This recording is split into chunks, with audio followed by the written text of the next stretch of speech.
Good morning, everybody. My name is Hassan Ali. I am the chair of the Board of Trustees of the Economic Research Forum, and I'm very happy to be here with you today. And first of all, I would like genuinely to thank our host, the University of Mohammed Sadis is really a wonderful host. ERF is glad that we are in Morocco, and it's about time to basically extend our wings to our regions. ERF as a think tank have a lot to offer, and we are very, very proud of this cooperation with the North African star country, which is Morocco. I'm also happy to welcome my colleagues who's going to be on this panel giving you welcome and remark. Dr. Ibrahim Al-Badawi is well known, and he needs no introduction. He is the managing director of ERF. Among his previous task was Minister of Finance and Economic Planning for Sudan. He has been also faculty member in a major university in Sudan.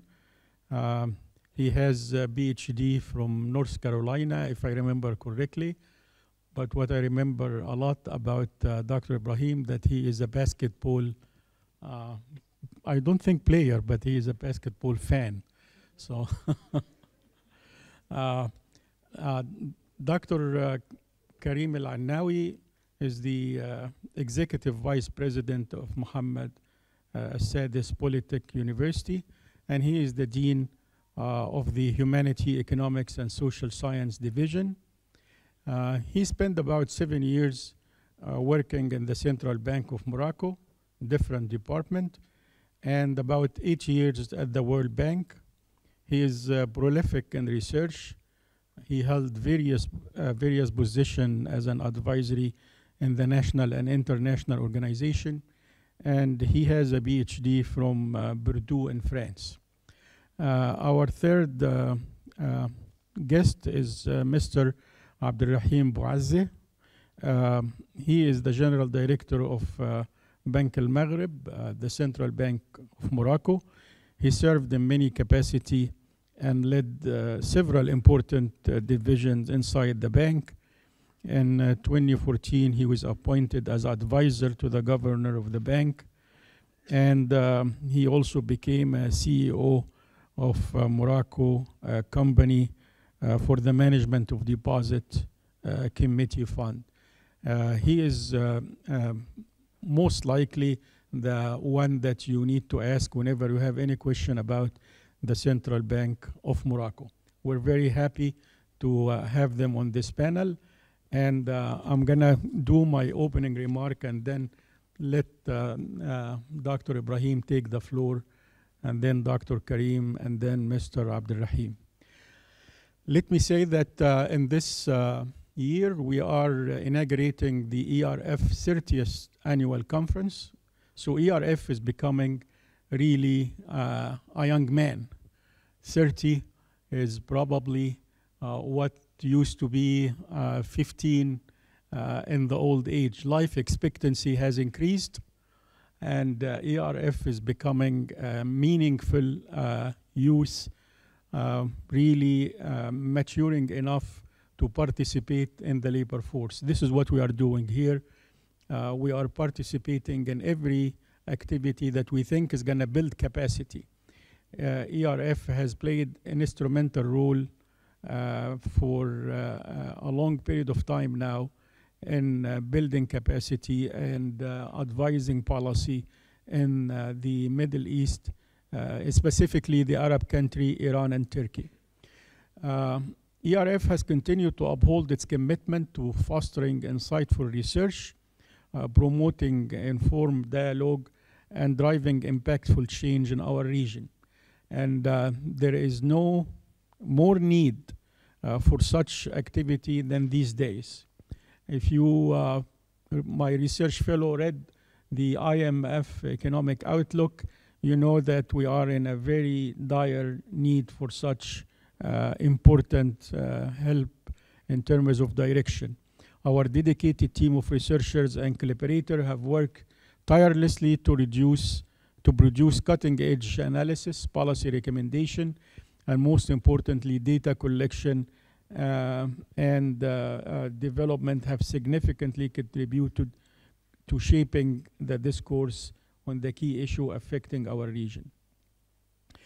We have in the ERF, despite the uncertainty and disruption brought about by the global events, and everybody knows that lately things are becoming even more serious, ERF has remained steadfast in the mission to provide evidence-based insight and the strategic guidance to policymakers. We look ahead for the coming years. As ERF turns 30, I am confident that ERF will be well positioned to continue making meaningful impact through our research initiative, collaborative partnership, and advocacy effort. With a real sense of purpose and commitment, we are poised to tackle emerging new issues and new problems like Gaza reconstruction and rebuilding, hopefully soon. How we may contribute to these positive changes will benefit not only our region, but the global economic and social peaceful landscape. One of the things that I would like to do is to express my gratitude to all of our affiliates for their unwavering dedication, passion, and contribution toward advancing our mission in the ERF. Particularly, I would like to thank our donors and partners throughout the years. The IDRC, International Development Research Center, is on the top with the Arab Fund for Economic and Development and Social Development. We have Ford Foundation, the World Bank. Also gratitude extend to the African Economic Research Consortium, the Agency Française de Development, the Carnegie Corporation of New York, the European Commission, the ILO, the UNDP, the UNICEF, and all the alphabet soup of UN institution. Our research fellow are our equipment, our building, our stakeholder, everything is our research fellow. With the collective effort of the research fellow, we have been instrumental in shaping our success and enforcing our reputation as a trusted source of expertise in the economic and financial matters. My gratitude is to my board of trustees, devotion and guidance. Also, I would like to recognize the advisory committee, the management and the staff of the ERF for their exemplary dedication and diligence. As ERF turns 30, I'm keen to honor and recognize all the distinguished members of the ERF network, and of course the managing director for their outstanding list that has been most insightful. Particularly, I would like to express my gratitude to the founder and the builder of this institution, ERF founder and first managing director, my dear friend, Dr. Heba Handousa. I think she's around.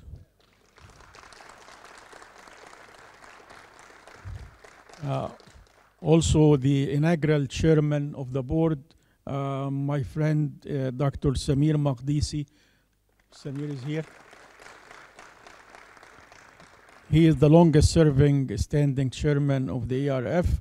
And of course, nobody would ever dare to forget our own Mr. Abdul Latif Al-Hamad for providing visionary leadership and unwavering commitment to ERF. I would like special thanks to Mr. Abdul Latif Al-Hamad, please. It's with pride and on behalf of the ERF Board of Trustees Network and Secretariat, I acknowledge the institutional role played by ERF during the establishment and until this day, in terms of identifying the regional expertise, building the capacity, coordinating research, facilitating timely management of all the project that has been done by ERF. I am certain ERF has the potential and it is well positioned to best serve the region effectively and efficiently in the coming years under the leadership of Dr. Ibrahim al-Badawi and his dedicated management team. Thank you very much, Dr. Ibrahim and the ERF team. The floor of yours, Dr. Ibrahim. Thank you very much, Dr. Hassan, our capable and visionary chairperson of the board, and also the members of the board, advisory committee, and our research fellows. I would like to start by really extending our deep thanks and appreciation to Dr. Karim Al-Annawi and his staff and colleagues at the Center for the Policy Center for the New South for their cooperation and partnership with us and hosting us in this beautiful campus. And we think of this partnership as a starter. And we very much hope that this will lead into deeper and more elaborate partnership as we charter a new era of institutional cooperation within Africa and the Middle East and within the Global South as well. So I would like to start actually by reflecting on the theme of this conference. This conference is under the theme Tragedies of Regional Conflicts and Prospects of Peace Building, Responding to Disruptors, Enablers of MENA Development Pathway. The ERF will continue, obviously, with the basic programs as outlined by our chairman, particularly building databases, deploying the databases in order to promote evidence-based research, and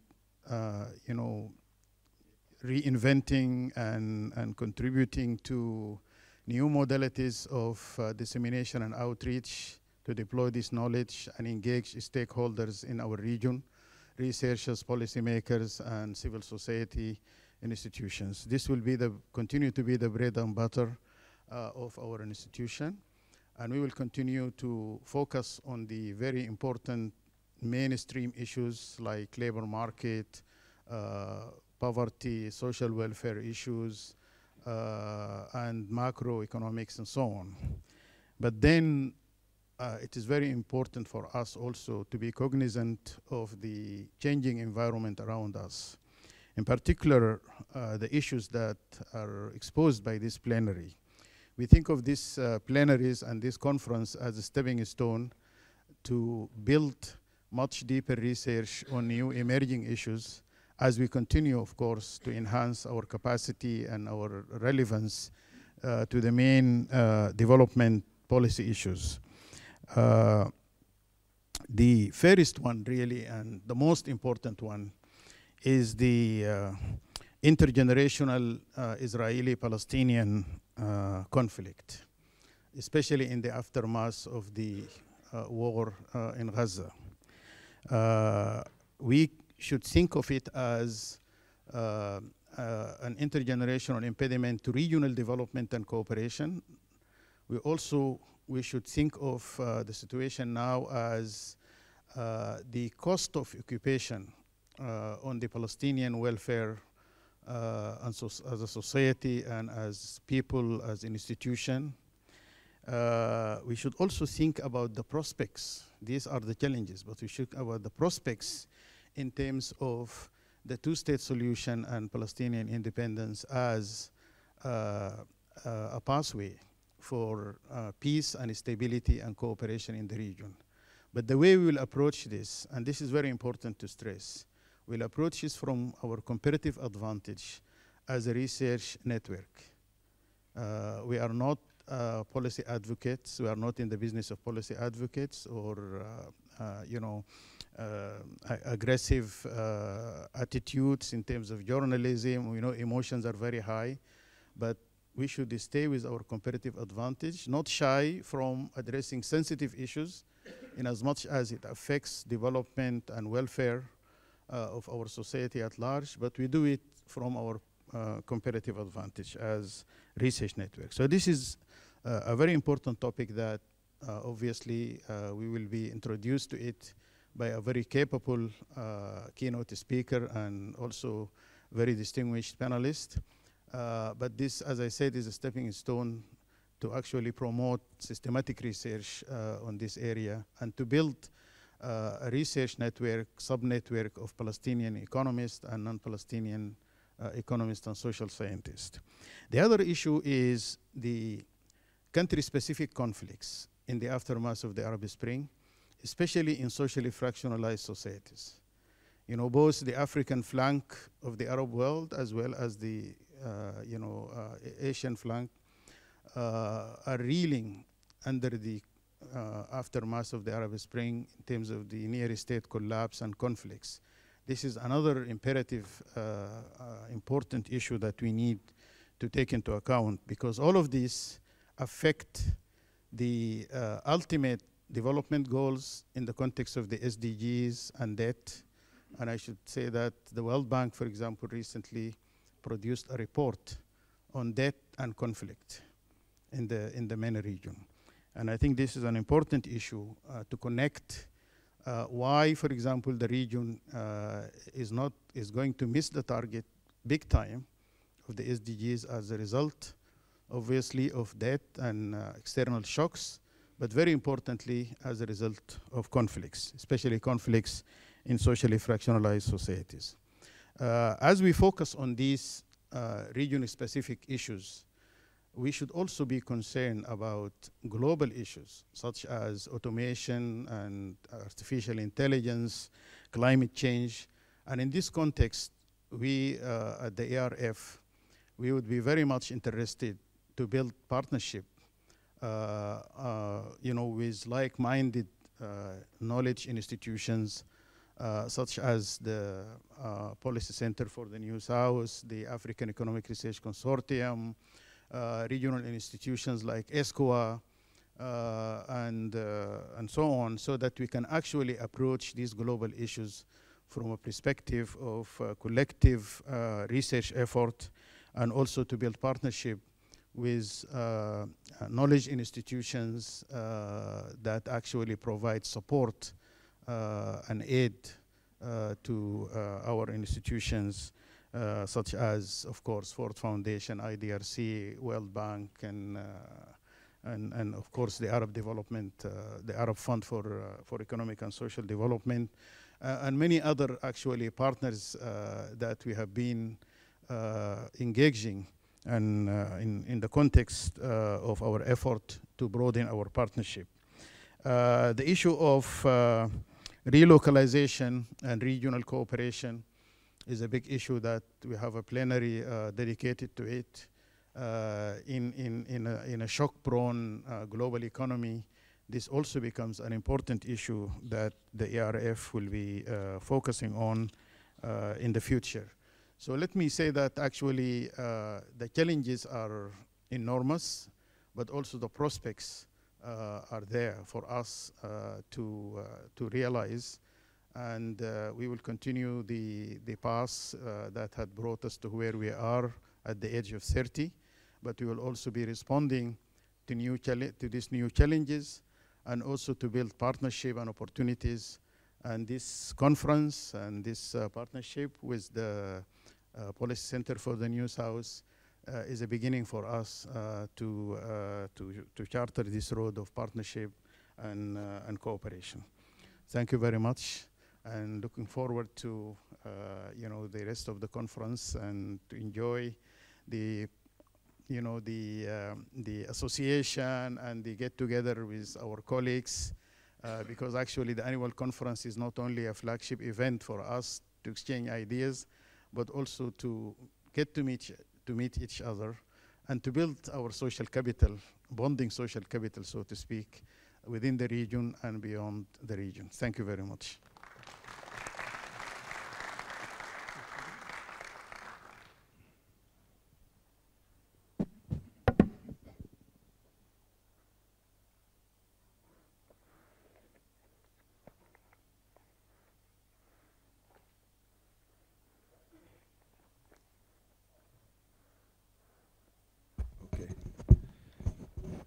Seems to be working. So good morning. Sabah al-khair. Welcome to all of you. It's a pleasure to be here. Let me first thank Ibrahim personally and also ERF as an institution. Things happen because of institutions, but they happen mostly because of people. So history is made by people, not by institutions. So our choices impact what we are. So decisions are made and you decided to come here. So I'm glad that you are here with your team. Thanks to your team at ERF or your colleagues and also my colleagues at the Africa Institute for Research in Economics and Social Science at the University Mohammed VI Polytechnic, which has been your counterpart in this project. The Policy Center acted more as this is where we got to know each other. So it's a good way to introduce things. You know, you have to be a little bit deterministic for things to happen. They don't happen by itself, and you need also methods. I think method is essential, and this is what we do as scientists, academics. You know, being economists or social scientists, sociologists, psychologists, historians, philosophers, which I manage at university, more or less the same. You know, we're all interested in inequality, in what we are, freedom, growth, the future. All what makes a difference is methods of science. And I think also we can have a discussion. There's convergence with the pervasive sort of spread, spreading of technology in all disciplines. So discussions we often have here. So let me come. I want to say a few words about the context and how we see it from Morocco and here from where we sit. These are difficult times, challenging, of course, like always full of opportunities. But still, they are very sort of accurate and precise challenges to be dealt with by policymakers. And they're to think that ERF, like we do, is also interested in speaking to policymakers. So I think this is a specific type of skill that you need to decrypt, decode knowledge, science, for it to be used by decision makers. It requires specific skills, and that's what ERF was created 30 years, why ERF was created 30 years ago. So why do we need such an institution in between academia, I would say, and decision making? It's much needed, and I'll come back to that. In terms of the challenges, let me list a little bit some of them. You mentioned, Ibrahim, of course, conflicts. We still have many countries in this region affected by conflict. But it's also macroeconomic management that is under pressure in most countries. And I see Marwan here, he won't deny that. Fiscal policy is under pressure. We've been sort of exhausting the margins of maneuver in many countries. The fiscal space has reduced due to shocks. You know, since 2007, 2008 financial crisis, the multiple shocks have affected this region. And you could see 2011 its consequences as one, but the pandemic, inflation, commodity price shocks, and a few others. So we are now in 2024 with the reduced fiscal space and in some country exchange rate risk, and I would say traditional macro stabilization challenges, you know, balance of payment, pressures, parallel exchange rates, inflation, etc., etc. So I think it's already in our program, but this is really what keeps policymakers awake. Conflicts and shocks I mentioned, and there are structural, of course, challenges such as climate that is here. You take a country like Morocco, we've been suffering from water stress already. This year has been very serious. We got some rain, but this is very, very serious, and we're embarking in desalination programs, so it's impacted infrastructure. I could mention defense spending in most countries in this risky environment. Defense budgets have increased everywhere, and as we know, the fiscal space is not elastic to the infinitely elastic. So you need to make some space for these basic expenditures to provide the public good, which is stability in many countries. So technology, climate, structural, long-term, it's going to stay with us. So we don't understand the impact yet, and we ought to be modest. And as scientists, we need to look into that very carefully and in a multidisciplinary way. I think this is really two topics where there's an economist, as we're not very well known for our modesty. We need to see also what's going on in other disciplines. Politics, many countries are also facing difficult internal fronts, the polarization. And what's happening in the advanced economies is not neutral for us. You take a topic like migration, it's really at the center of our relation with the European Union today. And this is also here to stay. The sort of rise of tough political party politics in advanced economies is affecting us and will affect the context of where our economic policies are taking place. You mentioned, Ibrahim, fragmentation and protectionism and the search for autonomy in security in various production factors such as energy or specific, sensitive goods, the lessons of the COVID with basic sort of medical stuff. This is affecting industrial policy in many countries. You take the European Union program and the IRA in the US. These are huge subsidies programs of subsidized industrial policies. They are affecting the allocation of foreign direct investment. We are seeing this in Morocco in a positive, with a positive impact in the electric vehicle batteries, as we have signed free trade agreements with both the European Union and the US. So, but for some others, it can be negative, and we need to see also product by product what's happening. We've never seen such a program, and also a coordinated sort of timing and responses between the two broadest, the largest economic areas in the world, and of course I add into this China that is also, sort of subsidizing through extra capacities and finance its own industrial sector. So for us, most of us are middle-income countries. Industrial policy and manufacturing remains, and that's a long discussion we can have, how to escape the middle-income trap and what's the role of manufacturing into that. And I think it remains important, but it's certainly a topic that is affecting, will affect our policies. Of course, growth, and I'll close on that, and I look forward to have discussions with you and listening to the paper presentation.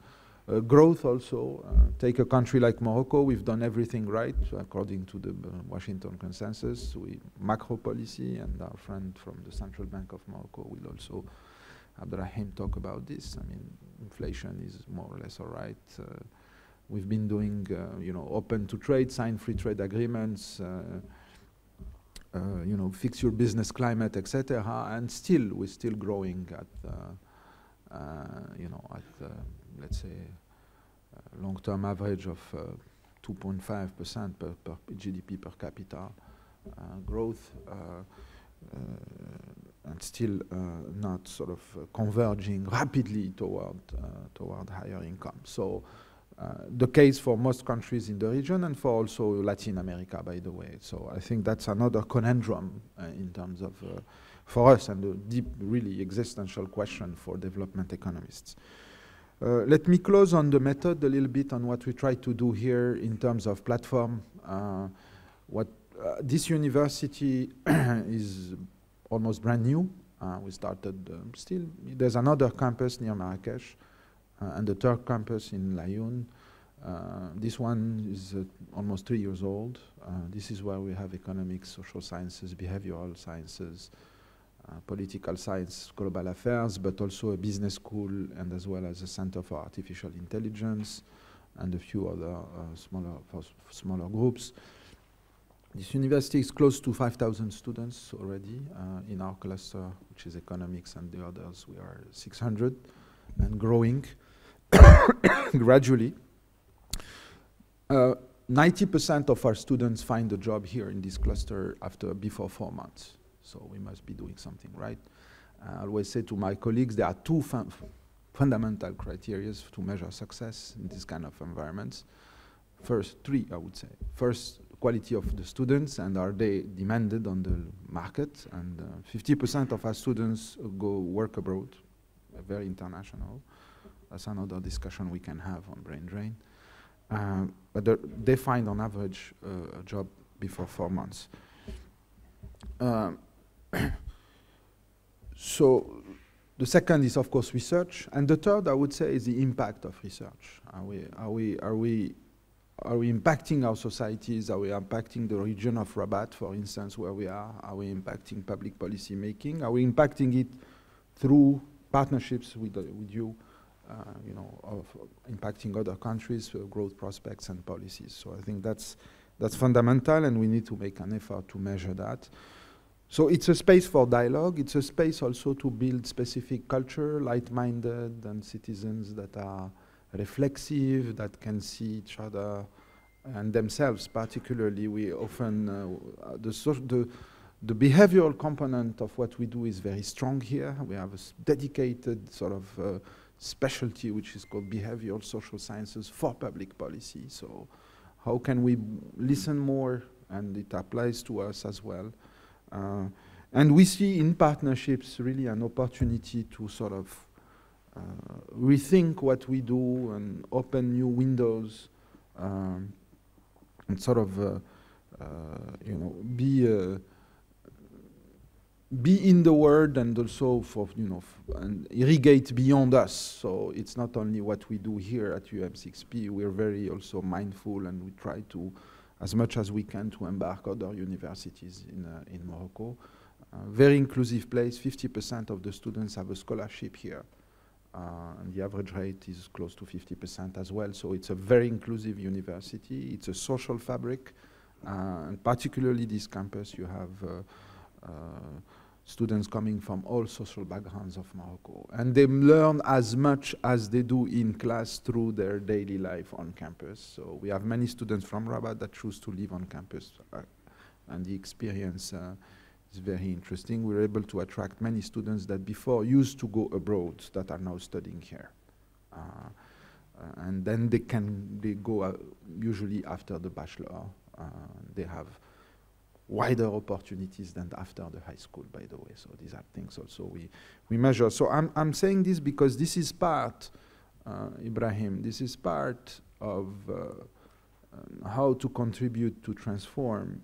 You know, we're all in the business of trying to inform, you know, science-based policies and, you know, analytical work, how it can inform decision-making. You know, we're quite frustrated in many countries how decision is made. You know, how do you use science and methods of sciences to the fabric of public policies? So we're having extensive discussions here, and I think ERF particularly, and the policy center is, you know, would be look like you, in fact, here. But university in general are fundamental to this, and we try to acculture our students as well to that. You know, excellence in science, but also awareness of the role of universities in societies. I think for too long, in our countries particularly, universities have been almost islands, offshore institutions that are not connected to the public policy. And there's an issue of trust as well. For many reasons, every country has its own history. We have ours, but I think this is what we try also to address here with this project. So let me close again by thanking thanking also my friend Abdurrahim and former colleague Bouazza from the Central Bank. Thank you for being with us, and he will give us a keynote. And also most welcome to all of you, and looking forward to exchange during these 3 days. This is not very common to work on Sundays in Morocco. And that's for sure. I have not waken up as early to go to work on a Sunday for years now. So thank you, Ibrahim, for making my day on this Sunday. So thank you very much.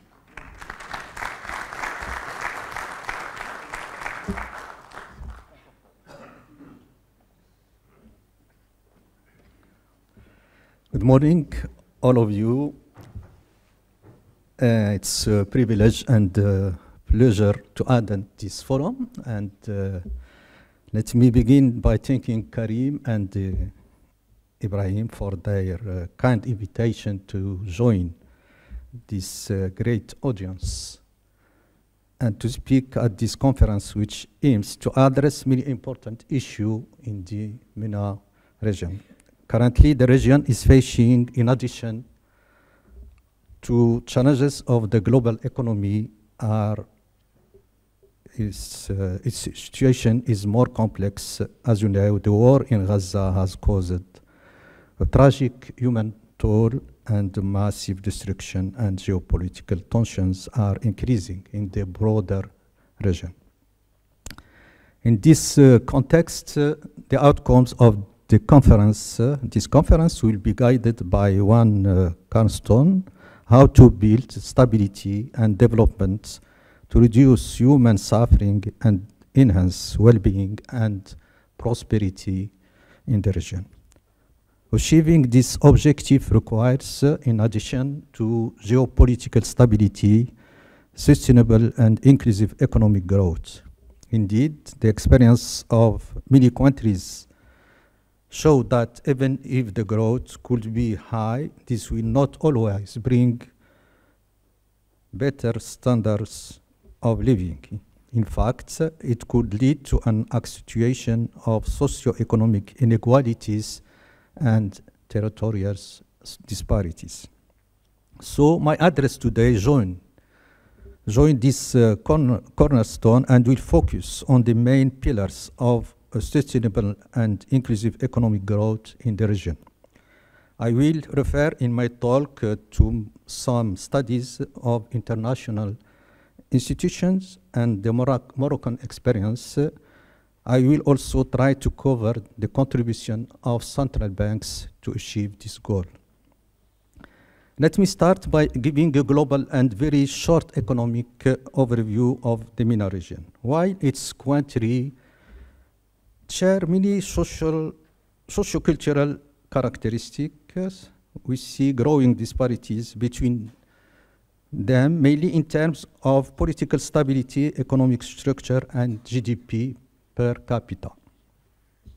Beyond this divergence, the region is still globally facing many long-standing challenges. According to the IMF Inclusive Growth Index, the region ranks 5th among 7 global regions and lags significantly behind in the following areas: quality of governance and human capital, inclusion of the private sector, economic participation of women, and the fight against climate change. The region faces a dilemma: tackling these challenges at a time when, according to the IMF, the medium-term growth forecasts will remain below pre-pandemic historical levels. Allow me now to elaborate about the main reforms that should be made now more than ever, as they constitute the pillars of an inclusive and sustainable growth in the region. The first pillar is to improve the credibility and quality of institutions. Although progress has been made in the region, economic studies and surveys show that individuals and businesses continue to perceive weak governance and corruption as major problems. On this matter, I think that central bank governance could be one of the most inspiring examples. Indeed, central banks in many regions around the world have built up in the previous decades credibility to achieve their legal mandates of price stability. Thanks to their independence, they have resisted to political pressures, particularly in the last 2 years, when they were tightening their monetary policy to achieve price stability and to fight high inflation. Referring to the experience of Moroccan Central Bank, which is independent in accomplishing its mandate, I can say that in addition to ensuring financial stability, achieving this price stability is the most important contribution of central banks to sustainable and inclusive growth. That being said, these challenging times call for greater transparency and communication from central banks to maintain trust. They also need to act with well-developed capacities to better understand the functioning of the economy and the determinants of inflation. The second pillar is to accelerate economic transformation. This transformation is facing many persistent challenges in the region, of which I can mention the following: reliance on commodities, weak productivity, low women participation to the labor market, high employment, and underperformance of public sector and public companies. Tackling these challenges requires reconsidering the role of the public sector, creating a sustainable environment of private businesses, mainly SMEs, diversifying economic activities, and increasing regional integration. Turning back to our experience in Morocco, thanks to structural reforms and diversified economic strategy launched in 2 last decades, the country has been able to improve fundamentals of the economy, even if it hasn't achieved a momentum of job creation.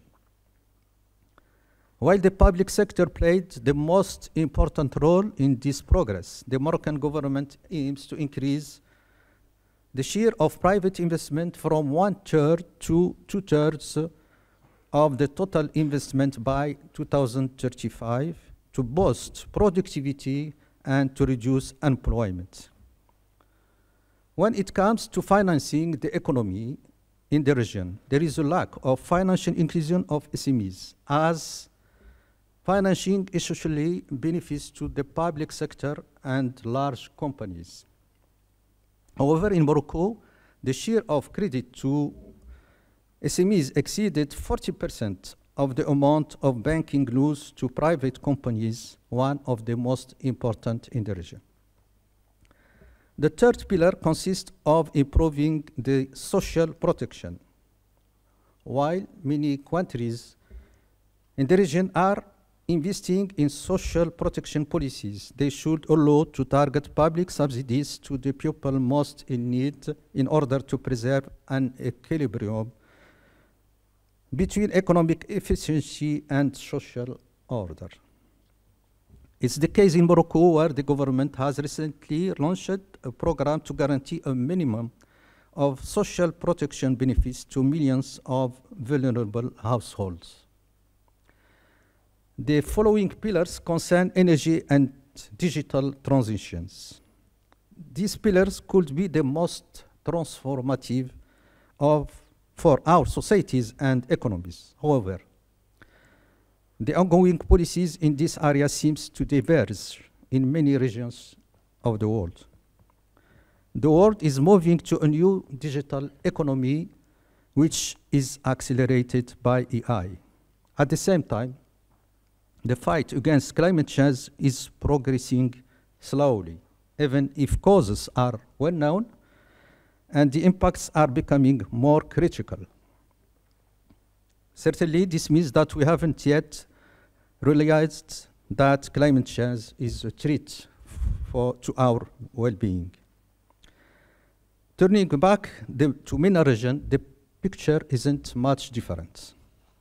The region is highly exposed to physical climate risks, as 12 countries in the region are among the 70 most water-stressed economies in the world.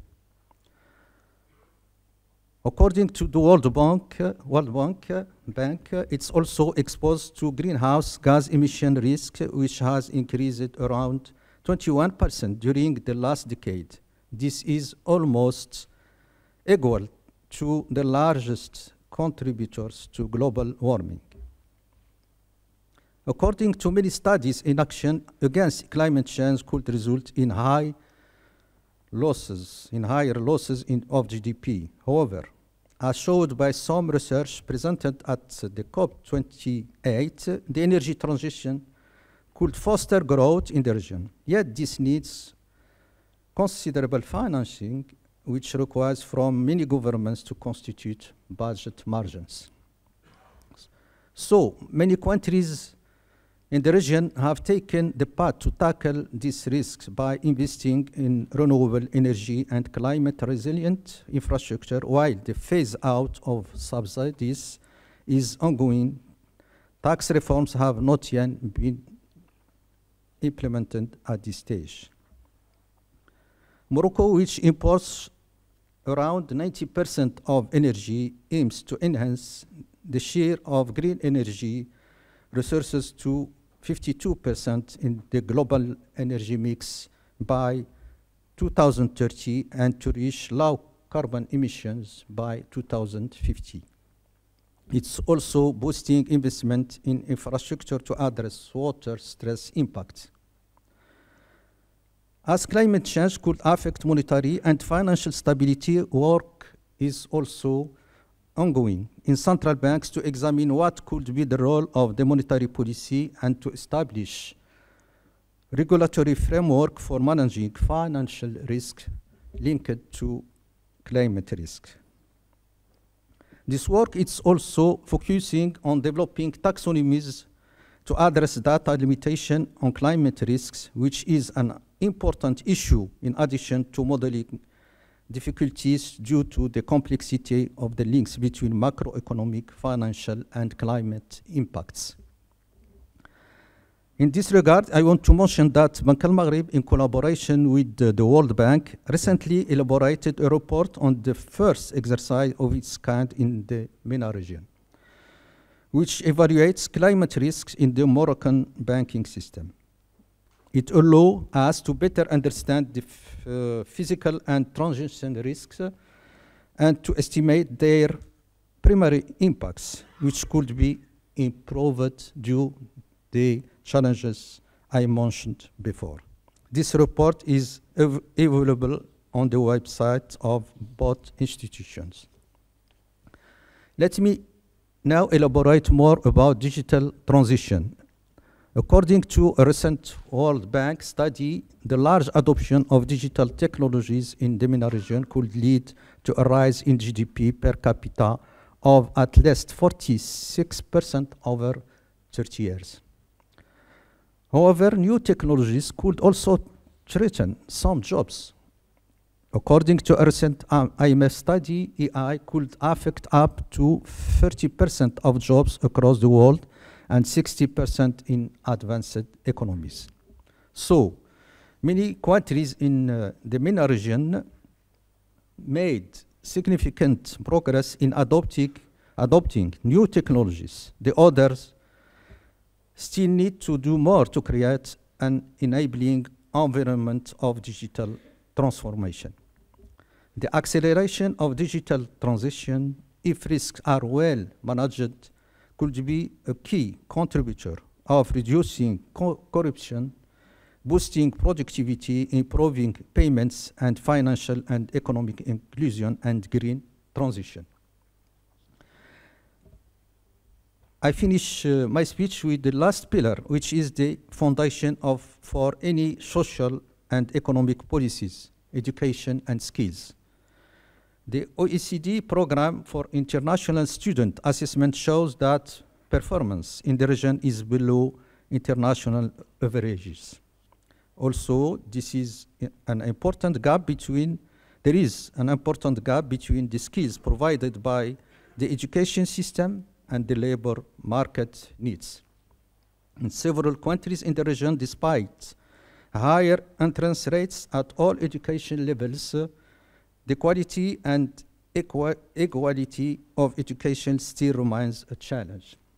Concerning Morocco, the ongoing reforms aim to tackle educational losses, namely secondary school dropout, and to enhance the quality of education. Thank you for your attention.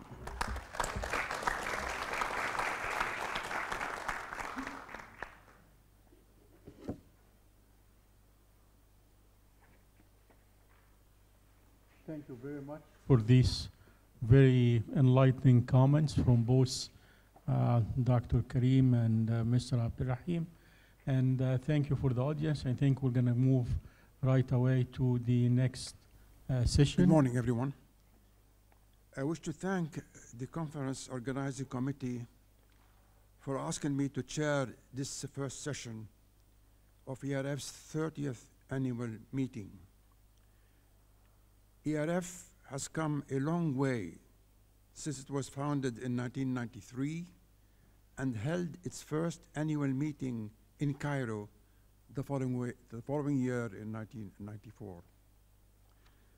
On the occasion of this 30th meeting, permit me to salute in your name its highly dedicated family, managing directors, personnel, fellows, senior and other associates, as well as, of course, as the successive boards of trustees, who over the years since its founding have together made possible a very successful ERF journey that has greatly enriched the region's economic and social research work and contributed to a more enlightened understanding of the role of economic policy in guiding the region's development.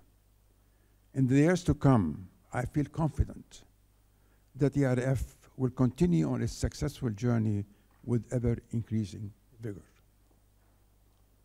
Now, to this session, in this opening plenary on Panoramic Political Economy Perspective of MENA, the keynote speaker is, as we know, Professor James Robinson, who will address the question of why the Arab Spring and its sought-for reforms failed. A very important question indeed. In introducing him, I shall be very brief, as he is well known as a highly distinguished academician who has conducted influential research in the field of political and economic development and the relationship between political power, institutions, and prosperity. His well-known and influential book, Why Nations Fail, which he co-authored with Professor Darren Acemoglu, has been translated into 37 languages. Professor Robinson is Reverend Richard Pearson Professor of Global Studies, Conflict Studies, and University Professor at the University of Chicago. And as would be expected, he is the recipient of numerous distinguished medals. Professor Robinson's presentation will be followed by comments by 4 distinguished discussants. Very briefly, Dr. Nahal Makkawi, Dean of the School of Global Affairs and Public Policy at the American University in Cairo. Dr. Wissam al-Bey, Regional Director, Middle East and North Africa at International Development Research Center.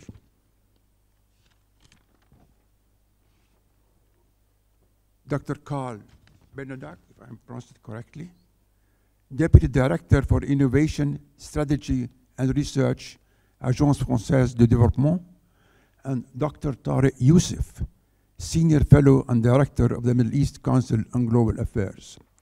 No doubt, their commentaries will set the stage for an exciting discussion to follow.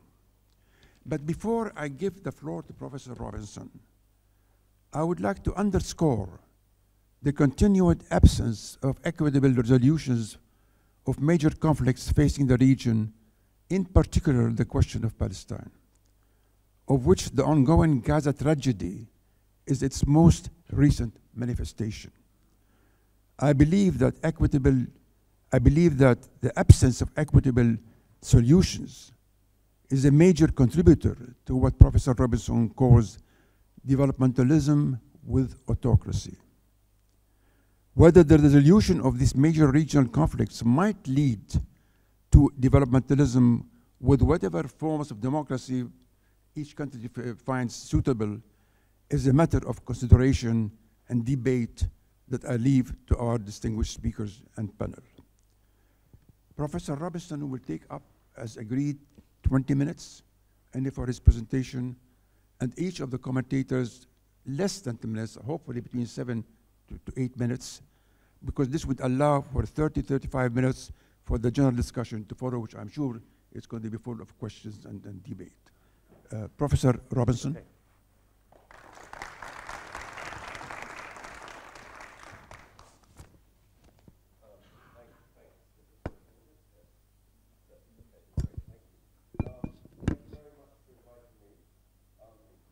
No, okay. Thank you very much for inviting me.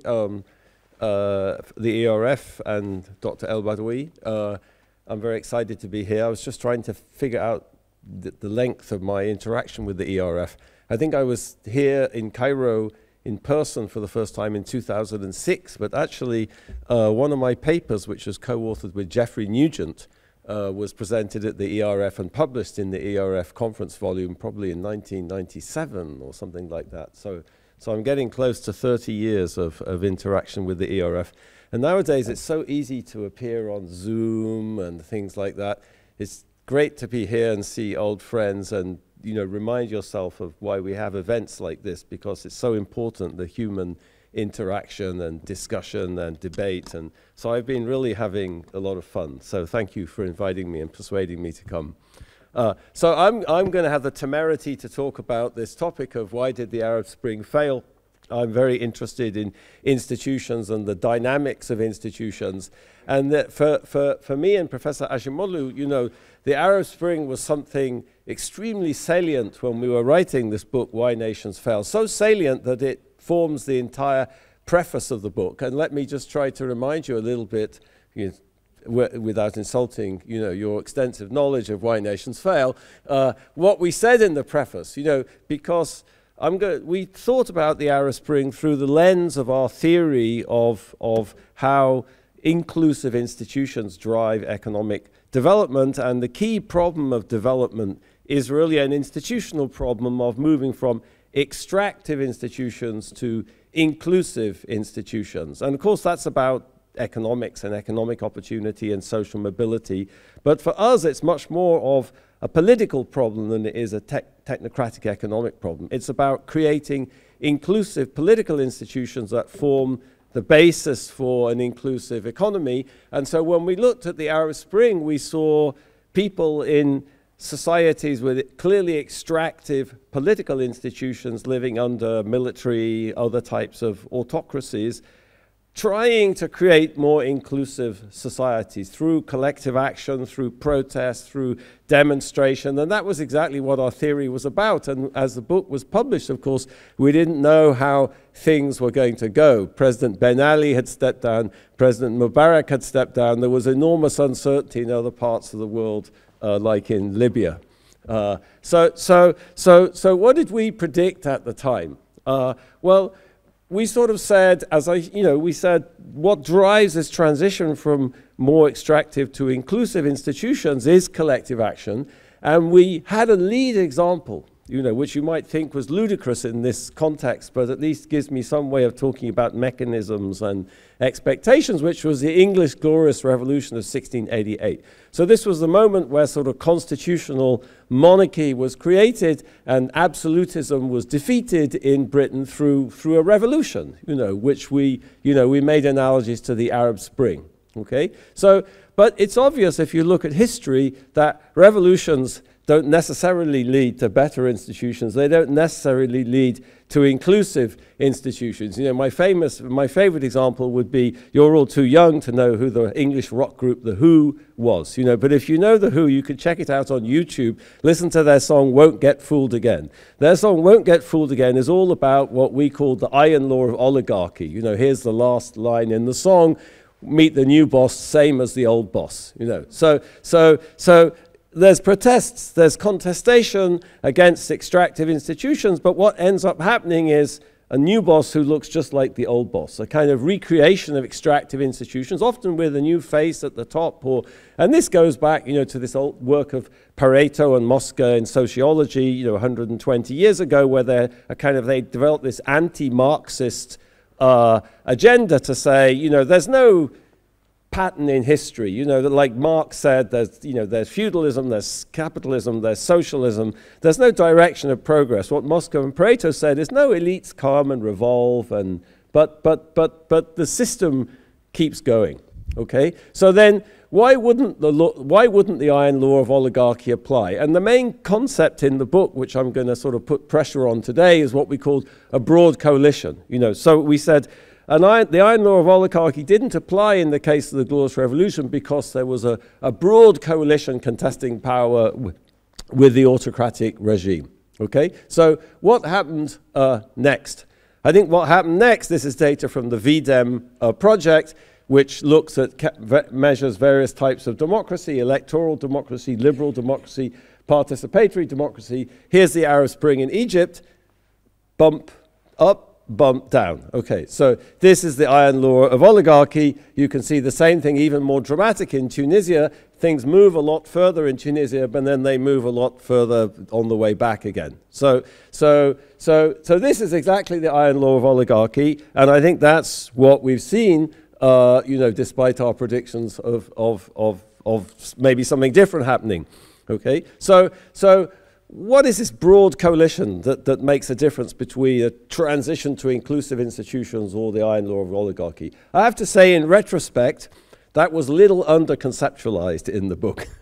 But thinking about this talk today has made me think a lot more about it. I think when we were writing about this, we had something like, what in American political science is called pluralism, that vibrant civil society, kind of civil society organizations which are autonomous from the state, or maybe what my former colleague Robert Putnam would have called a lot of social capital, a lot of associational life, organizations, etc. And in fact, at the time of the Arab Spring and afterwards, that theory seemed to sort of work because the big success story was Tunisia, where there clearly were civil society organizations, trade unions, the National Dialogue Quartet, which were autonomous from the state, that could organize to try to push for institutional change.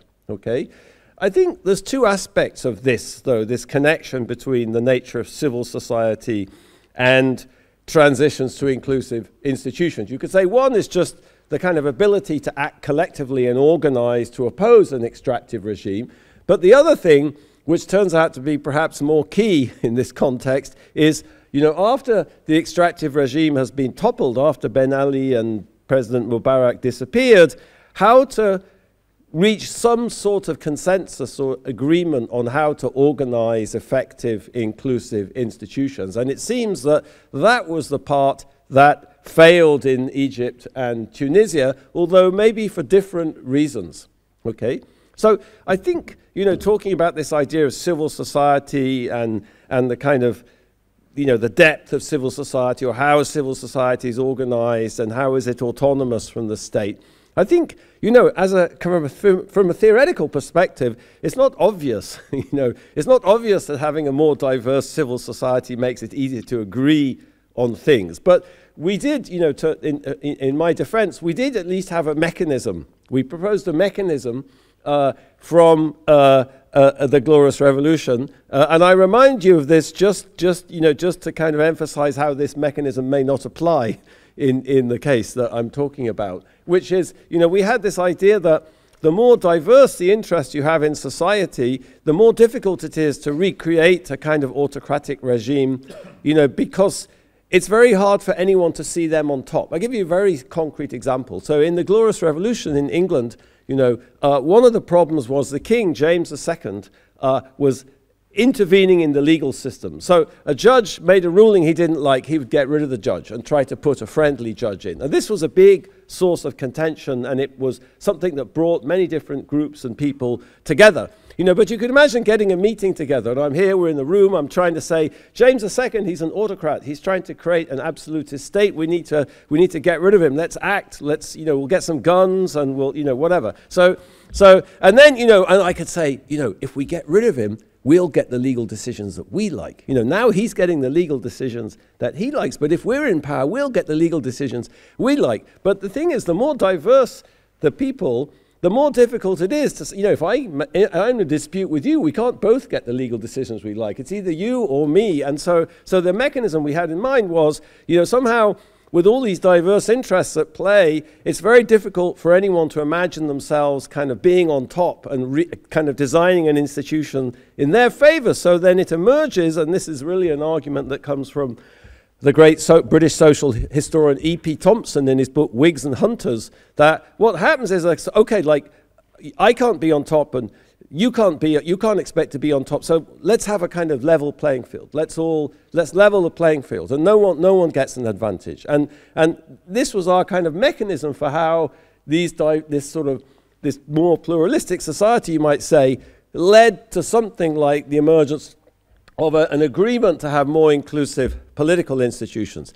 I think the problem with that, for me, thinking through this talk today, is, you know, what sort of society was that conditional on in some sense? You know, British society probably is very distinct sociologically from society in MENA today, or the society that started the Arab Spring, and it's very under-conceptualized in our work, I think, like how was that society different, and in what way were those differences important? You know, was it specific types of cleavages?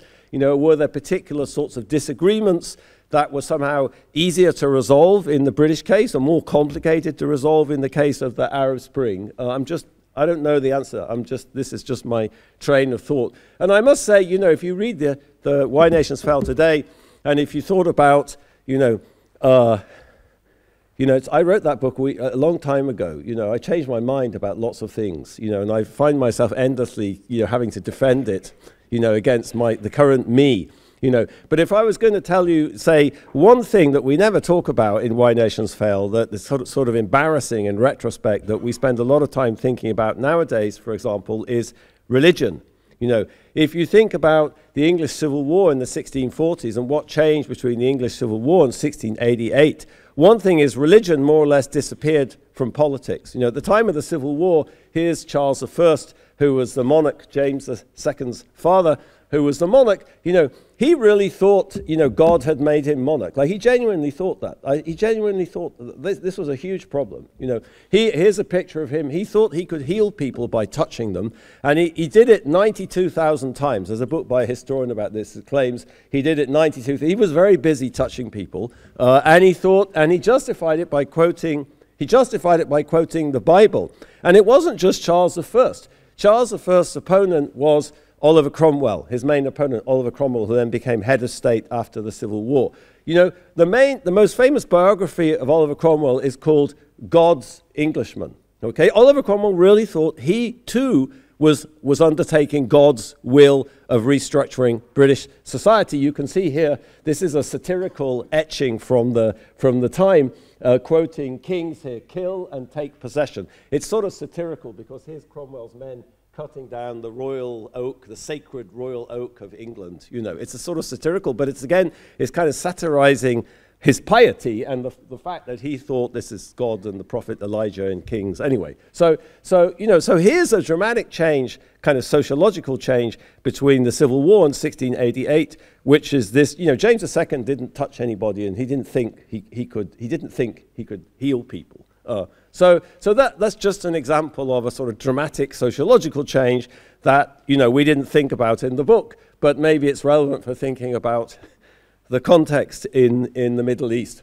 Okay, so and I think, coming back to what is this issue of pluralism and the nature of civil society and how that may interact with these dynamics from extractive to inclusive institutions, I think an obvious hypothesis about why the iron law of oligarchy kind of operated in the Egyptian case, it's not really about the nature of civil society. You could say civil society was incredibly organized. The Muslim Brotherhood were incredibly organized, but they weren't ideologically committed to democracy. They were ideologically committed to a very different type of state and a very different type of state organization, and for me as an outsider, that seems to have a lot to do with the collapse of the nascent democratic regime and the kind of the legitimization of the reinvention of the reintervention of the military. I think in Tunisia, it's a completely different mechanism.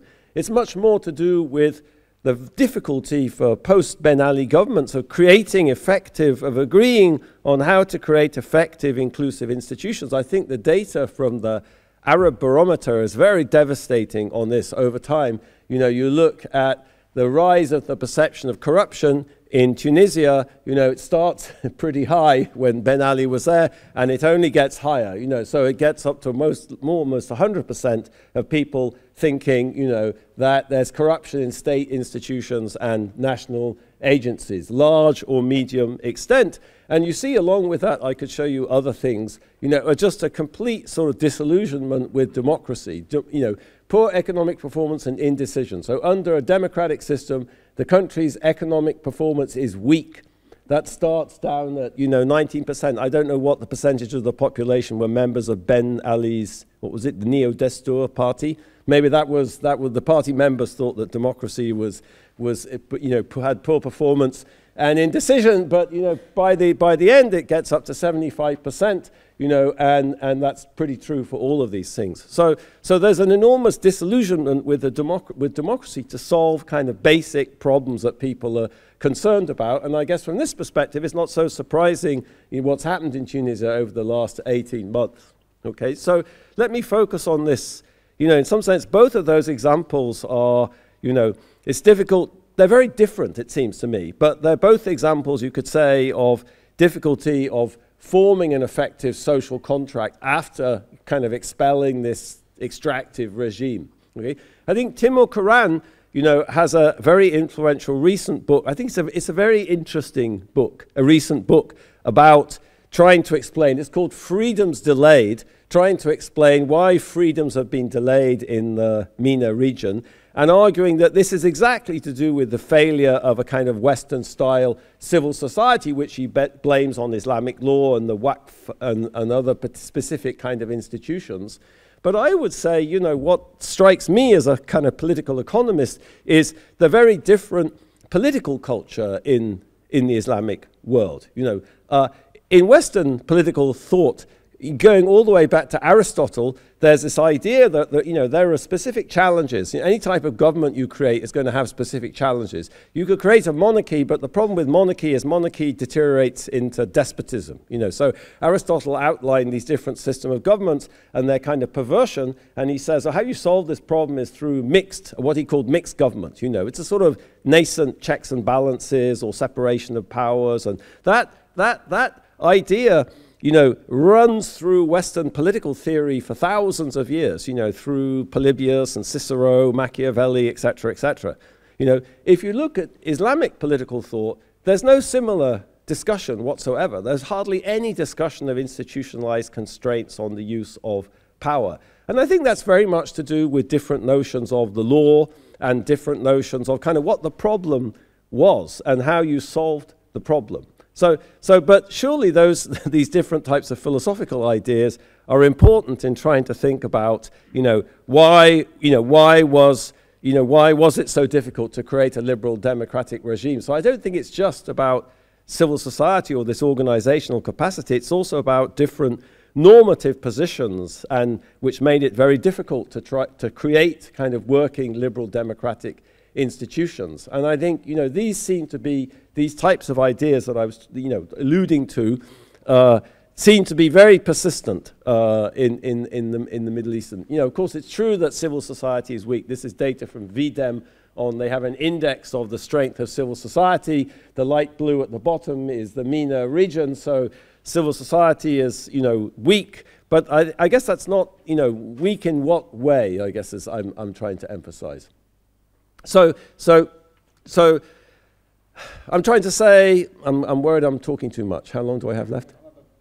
Okay, great. Okay, great. So I'm trying to think through, you know, why this iron law of oligarchy applied, why the broad coalition didn't emerge. What does this broad coalition mean exactly? Is it about collective action, or is it about ability to kind of agree on new institutions or effective institutions, and trying to think about what underlying kind of social factors or cultural factors or you know, ideational factors may make that more or less easy. And I guess trying to think myself through how the MENA region is maybe different from these cases that Daron and I focused on in the book.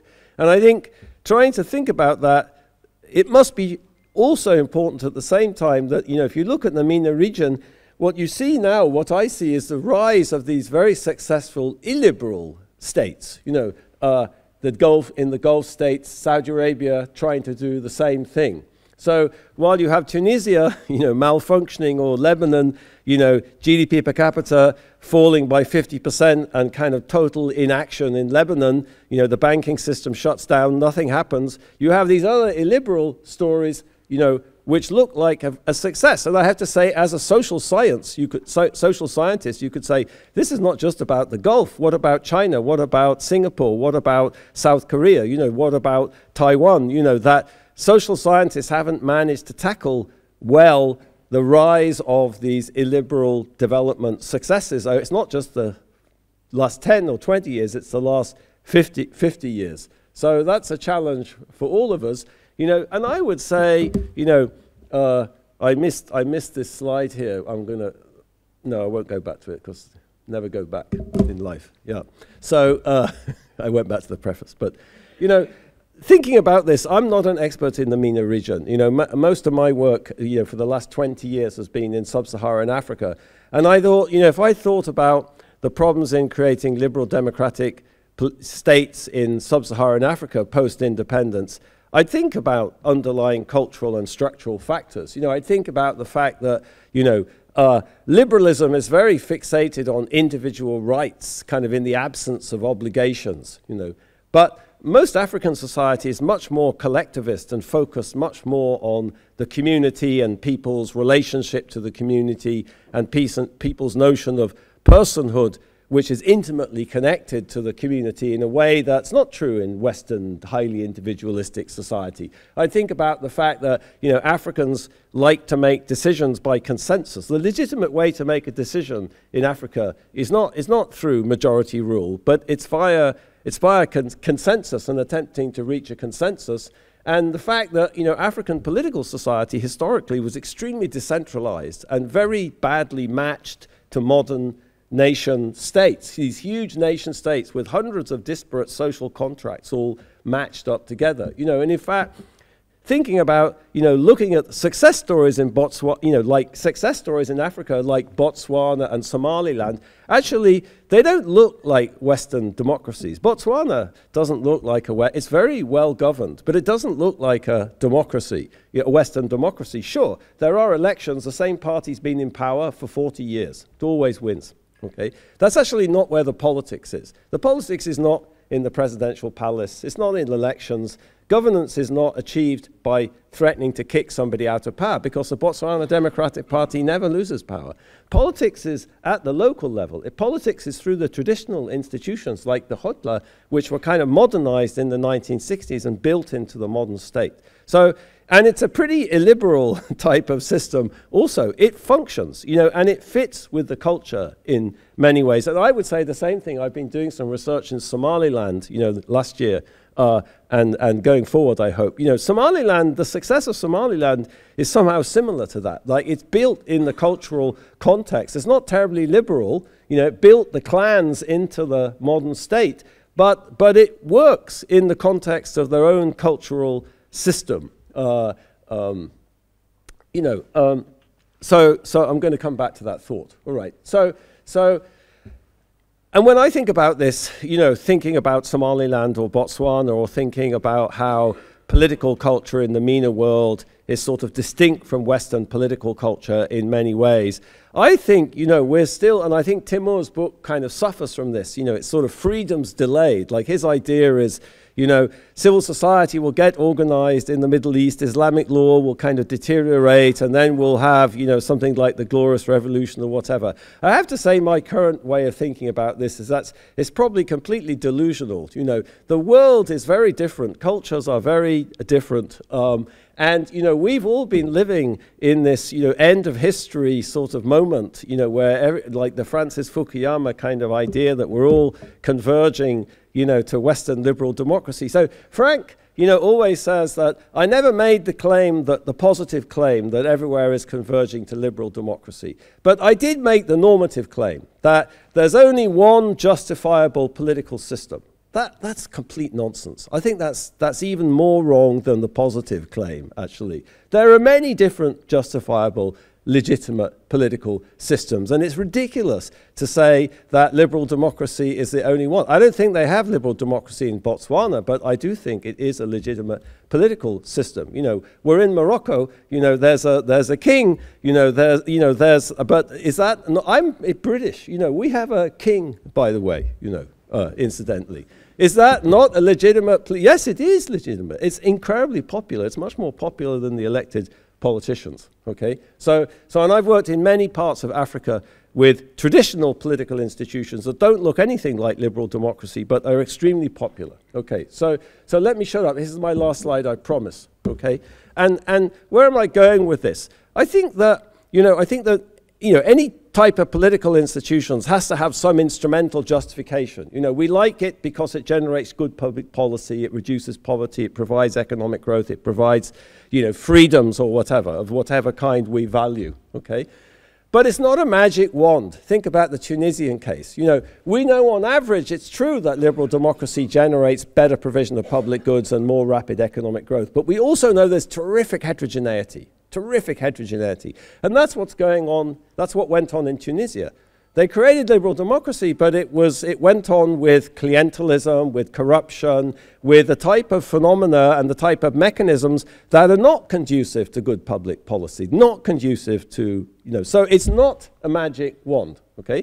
So that means that any kind of normative justification for liberal democracy becomes incredibly important. And when I look at the world today, you know, I think the problem in the last 30 years is we've been so obsessed with this kind of end of history that nobody bothers to justify from a kind of philosophical or moral point of view why we like liberal democracy. You know, why do we like it and why do we value it? And is it the right type of political system in the kind of cultural context that we're living in? We just have this kind of package, you know, that we sort of implement or we push wherever we are in the world, you know, and I think those examples of Botswana and Somaliland are kind of fascinating because they're both cases where the Swana people or the Somalis kind of got the breathing space to sort of say, okay, like, fine, you know, we're going to do it like this, we're going to design it like this is how it's going to work, you know, and it did work, okay?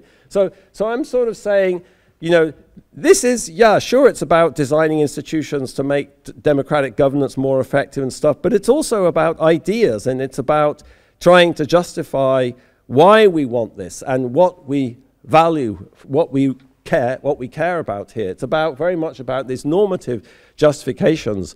of which there's precious little, it seems to me. There's just this idea that, you know, people in Tunisia thought that democracy was going to be a magic wand. Of course, they were suffering from many aspects of the dictatorship, but just what was going to follow from that and just how it was going to improve their lives, I think, was under-conceptualized.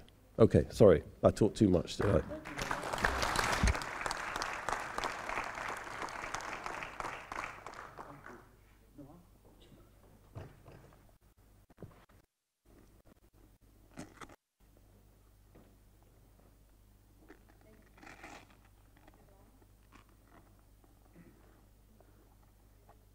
I may have turned it off.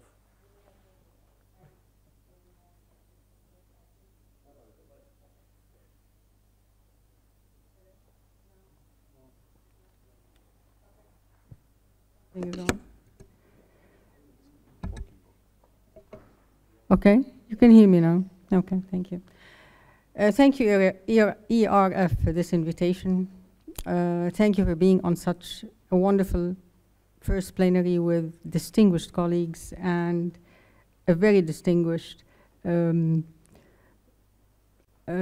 leader and moderator, Dr. Samir. Thank you for allowing me to say a couple of words after James Robinson's interesting, provocative, and to a great extent, candid and honest presentation. We need nothing else in today's mad world than candor and honesty. Also about where academia and social science have succumbed to some hegemonic ideas for too long. So thank you for opening up this conversation. In fact, I'll try very quickly in very telegraphic messages to tell you a lot more about James Robinson and Darren Acemoglu's seminal work than you heard of today. I'll agree with a lot, and I'll beg to disagree with some.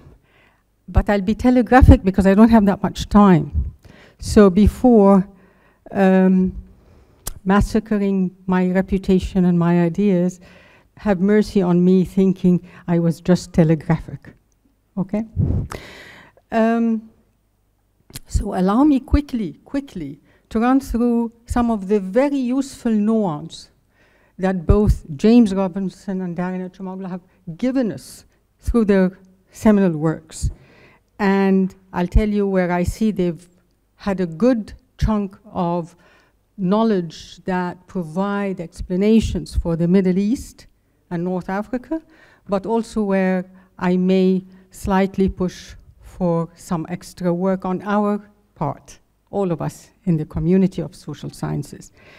It has been assumed that societies transition to democracy when certain conditions are fulfilled, and those conditions have been assumed to be economic development, education, because it's needed in industrialized labor forces, a sizable middle class because it creates moderation in the demands of society, a legal system because it creates certainty, particularly for owners of property and for investors, and a tradition of a belief in the intrinsic value of democracy.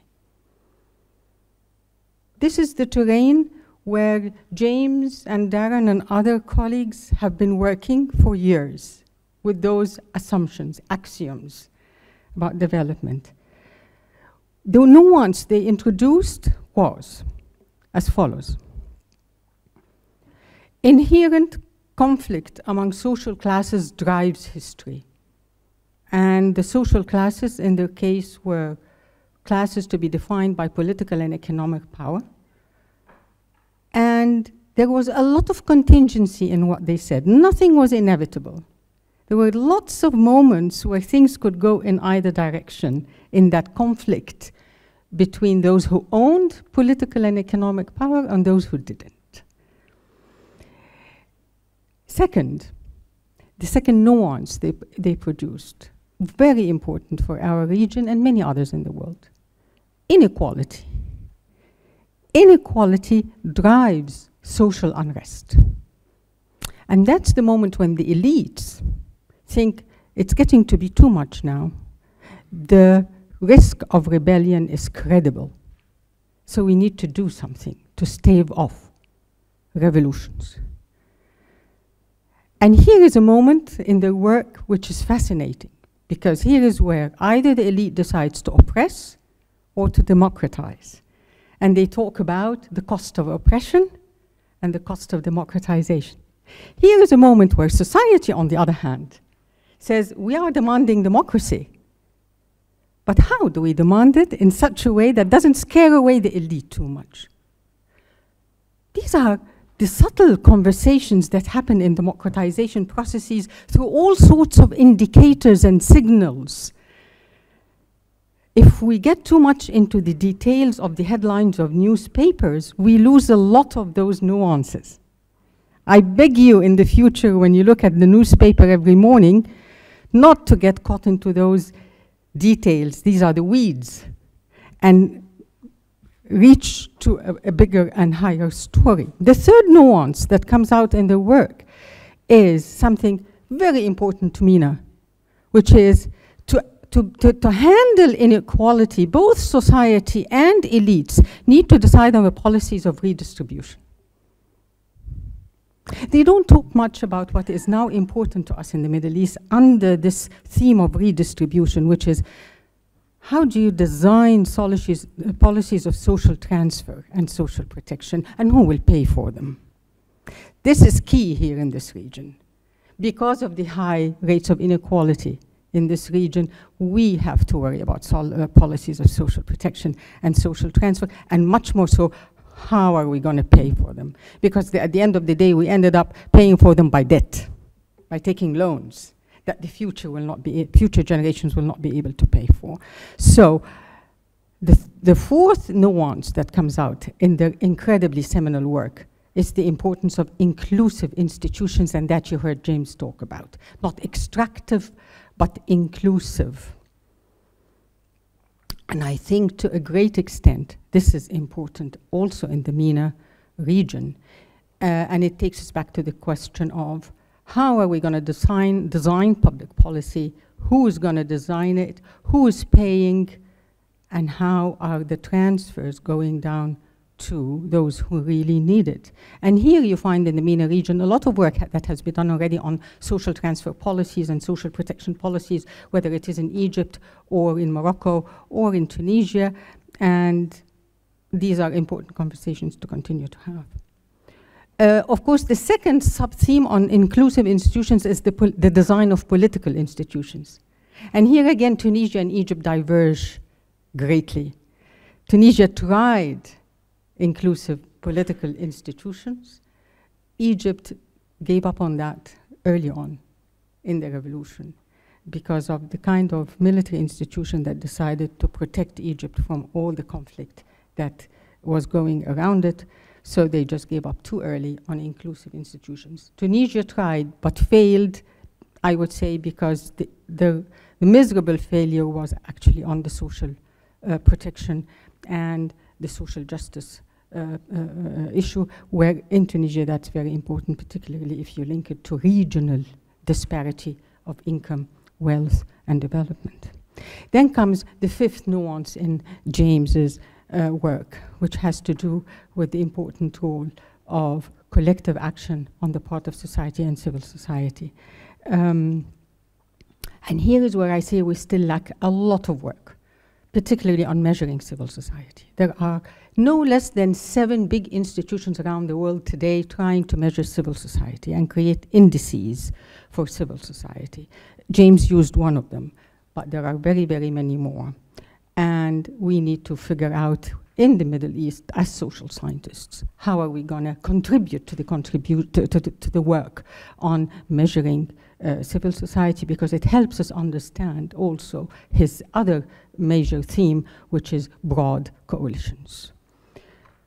Tunisia was a lot better than many, many, many other Arab countries in building a broad coalition that pushed through the revolution from day one.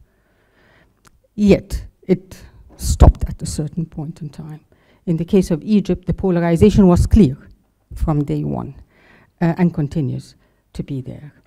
I would like to thank James and his colleagues for having, throughout your work, helped us understand that there is no inevitability in history, that people have agency, and there are always moments of choice during democratization processes. We choose, nothing inevitable. And the Middle East right now, and that's my final closing piece, the Middle East right now is facing incredible moments of choice. We can choose not to make our future generations so indebted that they are fragile and vulnerable and will take any crap in order to survive. We can choose today not to be so indebted with loans if we make better choices. We can choose today better political institutional arrangements. We can choose today to pull a lot more out of poverty and expand the middle class, if we want to. My final remark on what you said, James, is conversion. The West and the Middle East are converging. Could you believe that? 20 years ago, the West and the Middle East are converging at a dangerous point of weak trust in institutions that cuts across the USA, Europe, and the Middle East. Also weak trust in multilateral organizations, high polarization in society, and inhumane violence, the epitome of which is being committed currently by the so-called only democracy in the Middle East. Our job as ERFers requires utmost insistence on principled thought and rigor, and that's what James gave us in his opening speech today. Thank you.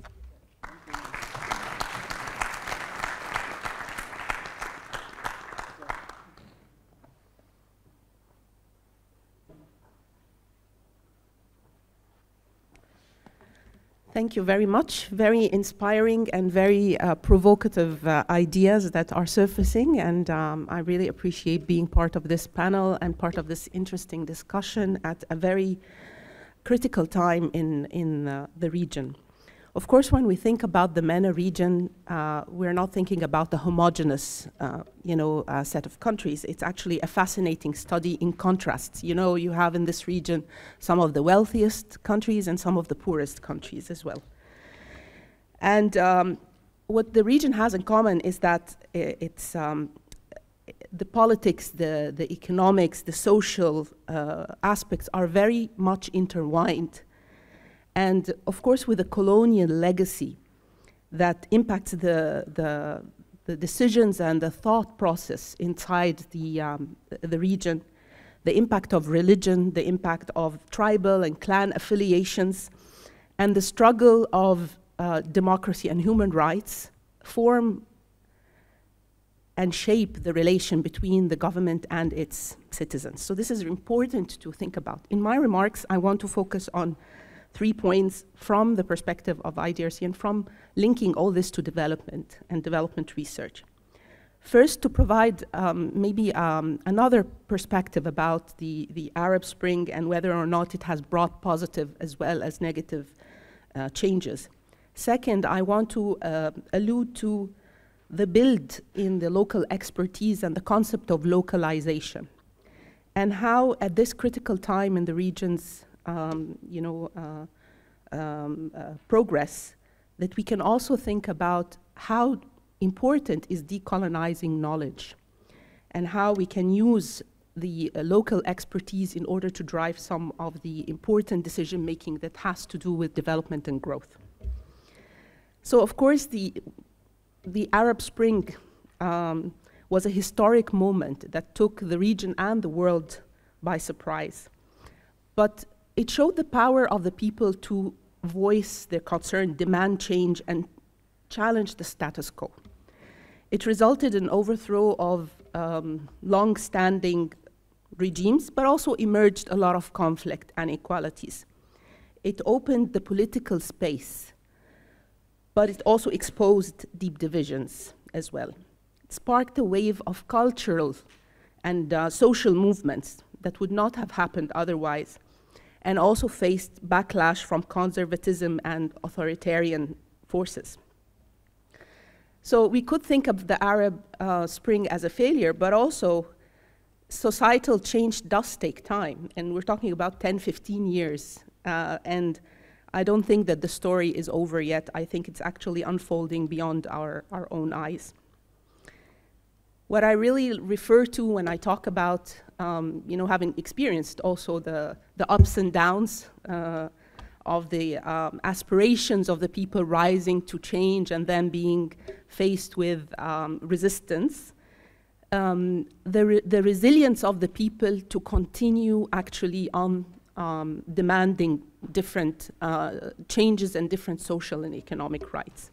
We've seen it during COVID-19. We've seen it during addressing the repercussions of the Russian invasion of Ukraine and how this has affected the economy and social aspects in our own region.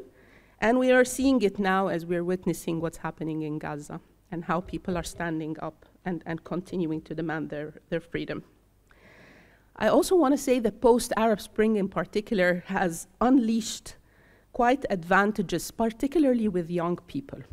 We have seen a rising wave of entrepreneurial spirit, a lot of startups that are demanding change and taking matters in their own hand to address economic, social, and even environmental wave that has not started before the revolution.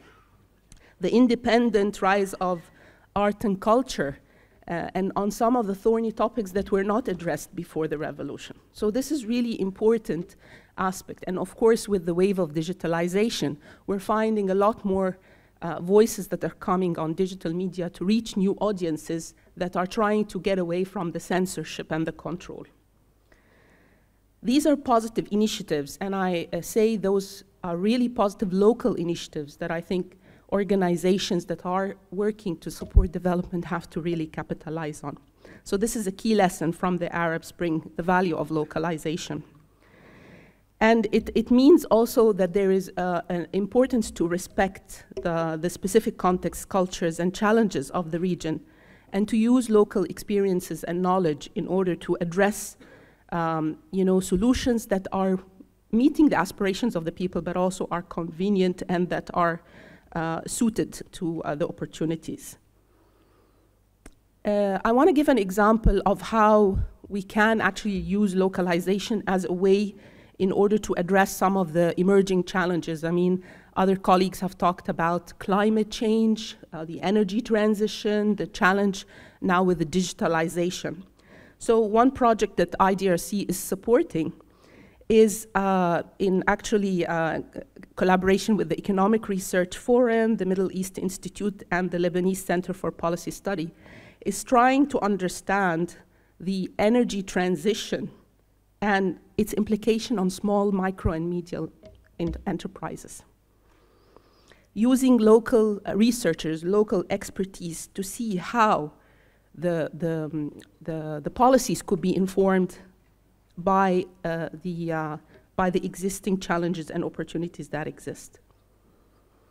But also at the same time, energy transition, for example, requires global standards and requires that there is collaboration with international actors and institutions. So we cannot say that we want to substitute globalization with localization, but there has to be a fine balance and mix in order to make sure that solutions that are chosen are locally rooted and locally driven, but at the same time that continue the interaction and the exchange at a global level. So I take it now to the specific of what we do at IDRC, which is to support research for development. And with the emphasis on decolonizing knowledge, meaning that we have to look at the challenging a little bit the narratives and the paradigms that have shaped the region's history, development, and even democracy goals. Decolonizing knowledge and research and innovation in the Global South supports local perspectives, but at the same time benefits from the global exchange and experience. What I want to highlight about decolonizing knowledge, it means that when we are talking with organizations that have investments in local researchers, we also have to look at the enabling environment. So for example, another project that we are working on with the Arab Council for Social Sciences, it's how to safeguard academic freedom in the Arab region, so that when researchers actually generate knowledge, that they feel safe and that it can actually be used without being censored. And how to create more linkages between researchers and policymakers. I leave you with maybe a couple of questions that might actually warrant more exploration. What is the right balance between global and local? And how can we support leadership at the local level and at the same time integrate regional knowledge and needs within a global world that is more independent and that is more interlinked? How can we use the local expertise in order to come up with solutions that could inform global agendas? I want to highlight, lastly, what's happening currently in the region. We have seen that there isn't kind of a blueprint for democracy. There isn't a blueprint for the universal application of human rights. Where is the regional narrative of how to apply such global standards? Thank you very much.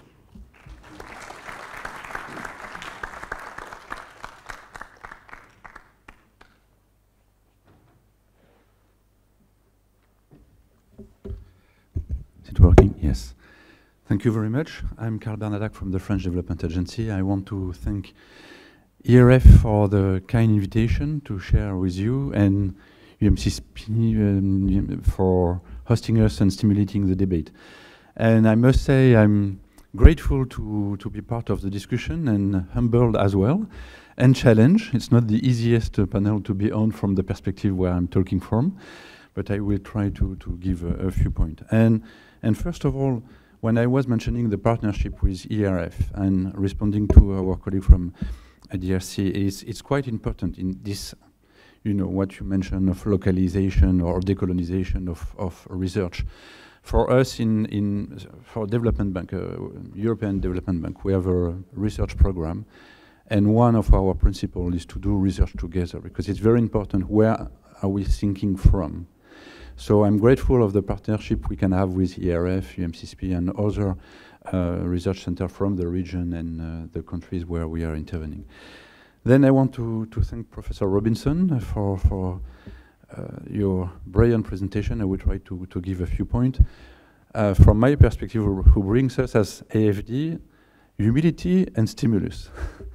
Humility because development institutions have been variable and challenge on how we tackle, do we tackle democracy or the nature of regime in our cooperation, and stimulus for how can we support. And a few points. First, when we were discussing with my colleague this session, we said, okay, what do we call democracy? What is it? And you alluded to Professor Robinson, and we have to acknowledge that it is an abstract concept with no strong definition.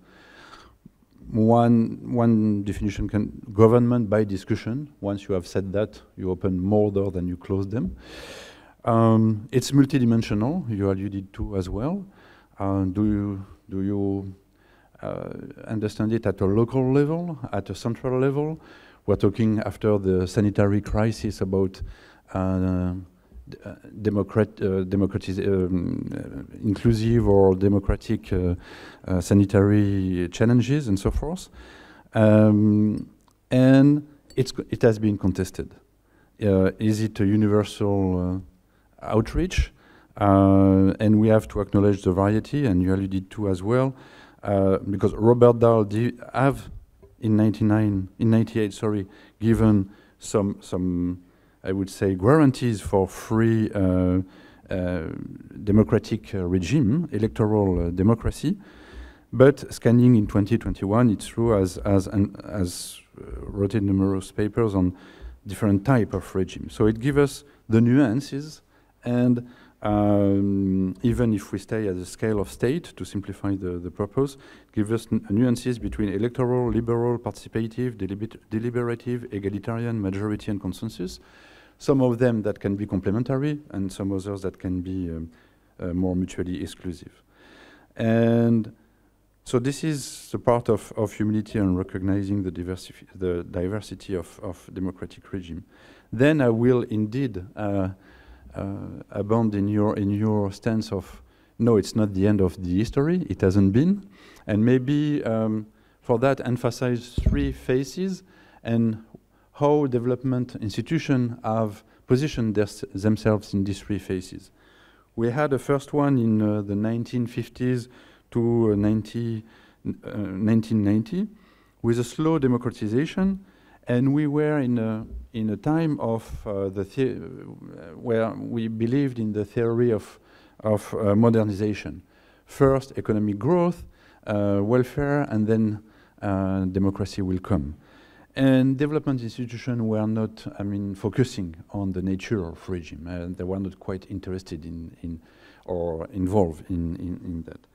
And then we had the global democratization between 1990 and 2010 with neo-institution, the transition theory, and the instrumental value of democratization. And then international development institutions, multilaterals, World Bank, and also bilaterals such as mine, insisted a lot on even conditionality on the nature of the regime for financial and technical cooperation, insistence of support to civil society, and the importance of participation.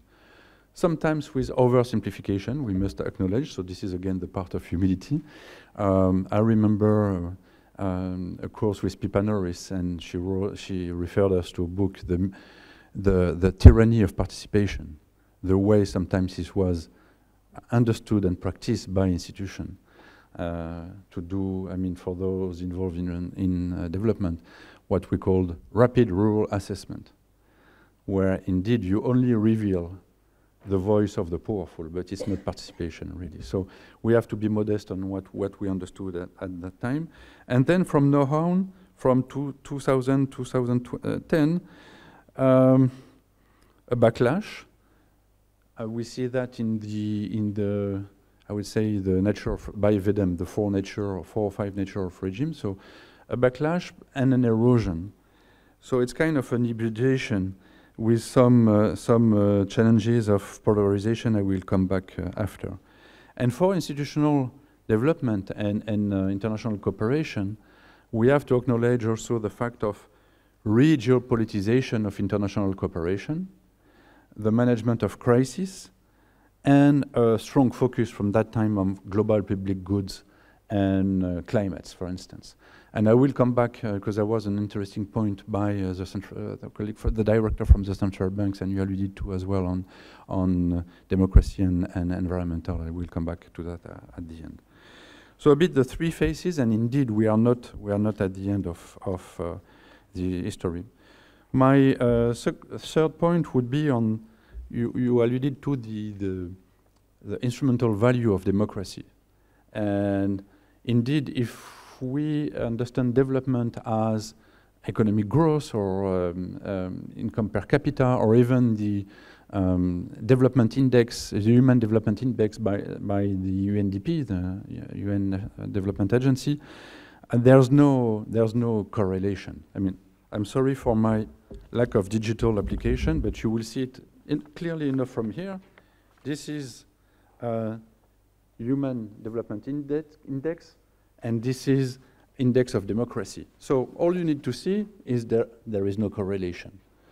Okay, sorry, next time I'll try to enter into the digital era, but I'm still on the paper one. So this is true, there is no instrumental value, but it depends on how do we define development. If we shift to Amartya Sen and his seminal, well, one of the seminal book, Development as Freedom, and the ability of humans to realize themselves as human beings, then indeed we could see a more, and literature show a stronger link of democratic regime with all the nuances and different type of democratic regime I related to at the beginning, and development. In conclusion, and this will be my last point, what can we do together, and from the perspective of development cooperation as well? First, what we have seen, and this has been said also by Professor Robinson, even if there is a fatigue and in the recent period of democracy, there is still an aspiration on it, on the dimension of freedom and Amartya Sen's sense of it, I would say. So we have to try to fight back this fatigue. How? One of the channel could be the efficacy of or the efficiency of institution, and in particular to tackle inequalities. In our work, when we have policy dialogue on reforms, I think it's very important to show how reforms will be progressive, or if there is a part of progressive, how are you going to compensate that? Inequalities, as you underline, is quite key. And then to come back to also one of the main conclusions of Professor Robinson. Before listening to you again, we wrote to support innovation, and in a paper that we wrote in AFD. And you're right, it's not only innovation, it's also local practices. And the Lechotla, for instance, I was based in South Africa, and I could see in municipal governance, in city governance, the juxtaposition between, I would say, classic legislative assembly. So South Africa is a very legislative political regime, and at the same time the Lechotla, the deliberative assembly. How they intertwine, and how can we support both and understand the interlinked between them? How can we support also democracy through the commons approach? No? So, in the modern, continuing Eleanor Ostrom's views on the commons, well, not only to share access to an assets, but how do you govern this access, and how do you deliberate on the rights of the inhabitants or citizens to do so? And the second two, the last two ones, is to fight against disinformation. This is more and more key for our institution. Not taking a stance, but to fight against disinformation, and artificial intelligence pose an opportunity and a challenge as well. And last but not least, and again with a lot of humility coming from France, we had, France is known for its fashion, and we had the yellow jacket, no? And you remember that yellow jacket in the street when we wanted to impose a carbon tax for ecological transition. People didn't like it, blocked the road, and so forth. So how can we improve the political debate, avoiding as far as we can polarization? And you mentioned polarization, and we believe polarization is a great threat of democratic, I would say, or inclusive regime, whatever the exact nature of them. And this is important, and I will stop there in one. Do I have 30 seconds more, sir? 1 minute? 1 second? 1 minute. Thank you. After this contextualization and support to innovation, we believe it's quite important to these factors to help the regime to reinvent the social contract. And when from economic research, where I come from, development economics, we insist on ecological transition, and the director of the central bank also insisted on the role of central banks to tackle physical and transition risk of climate change, regulating the financial sectors. But we will need to build a new social contract. And this will be a great challenge. In MENA, climate change is putting the society at risk with the water risk scarcity, and this could be a risk for the social contracts. Or do you reinvent that? How do you politicize decision for the ecological transition? And this is an important point for us as cooperation. And in the end, whatever the regime, and I will conclude by that. For us, social contract is pretty linked also to a concept by Achille Mbembe talking about democracy. We have electoral procedures, and sometimes, at least from the Western perspective, we insisted too much on electoral procedures. And this is an eye-opener also, your presentation, Professor Robinson. And we have maybe to find solution how to support actions for substantive democracy. This is to convert inhabitants in citizens in one way or another of inclusive regime to take part in the deliberation and policy decisions. Thank you very much for your attention.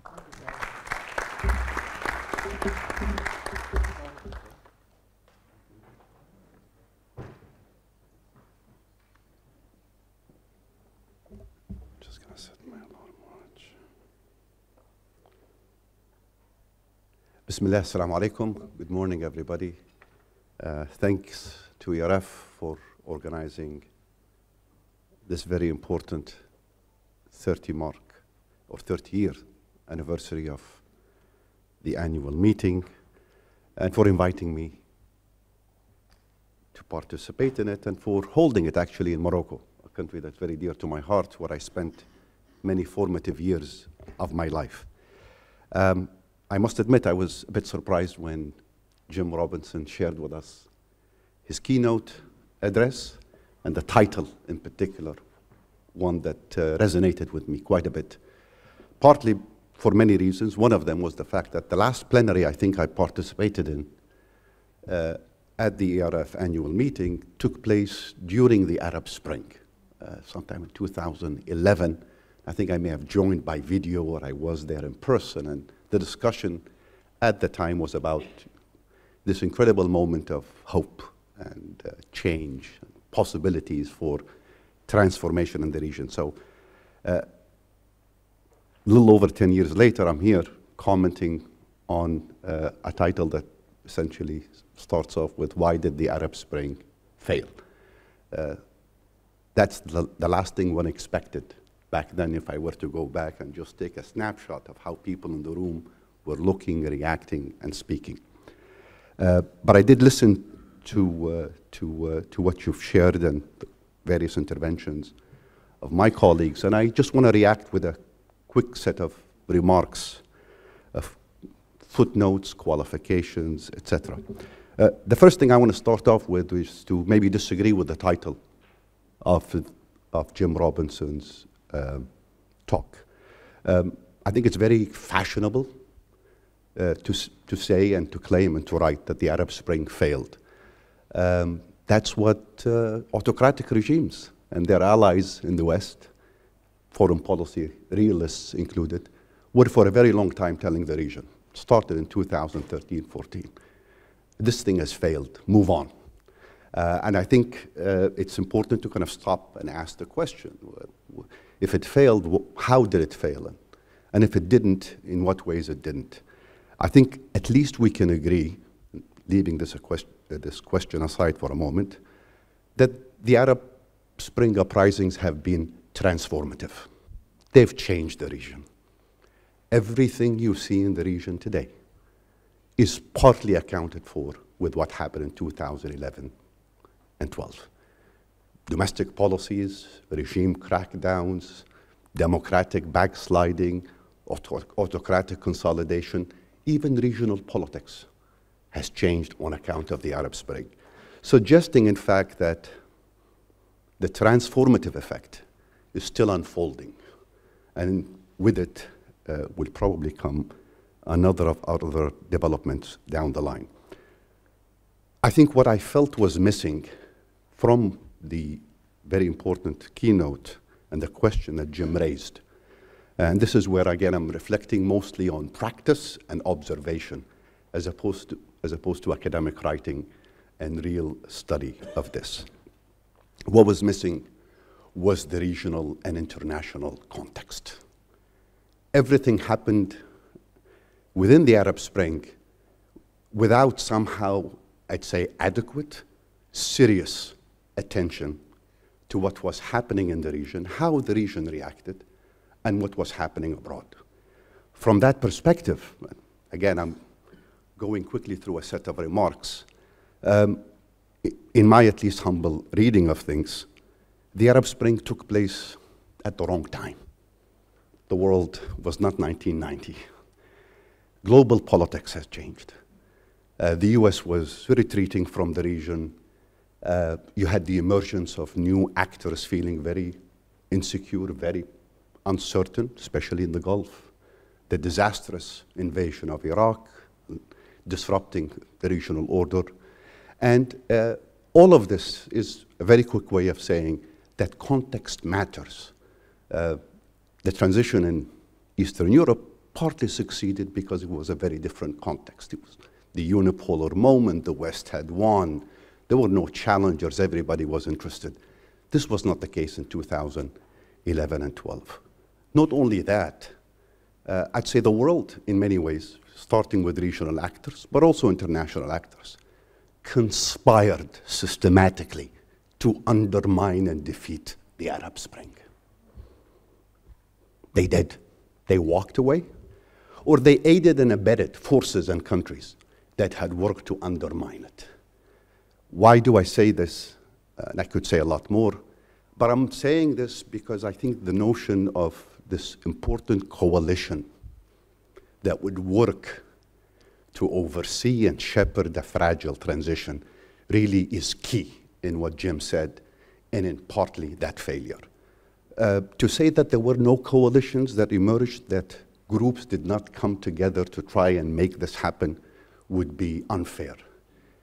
To claim, however, that the work of these nascent coalitions, new actors that emerged on the space, was undermined constantly by interventions, co-optations, not necessarily always by local forces, but especially by regional and international actors, would be far more true.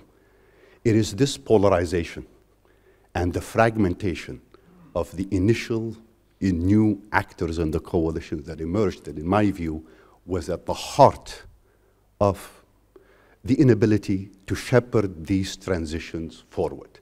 In some countries, this led to civil wars. Countries moving in the direction of partition.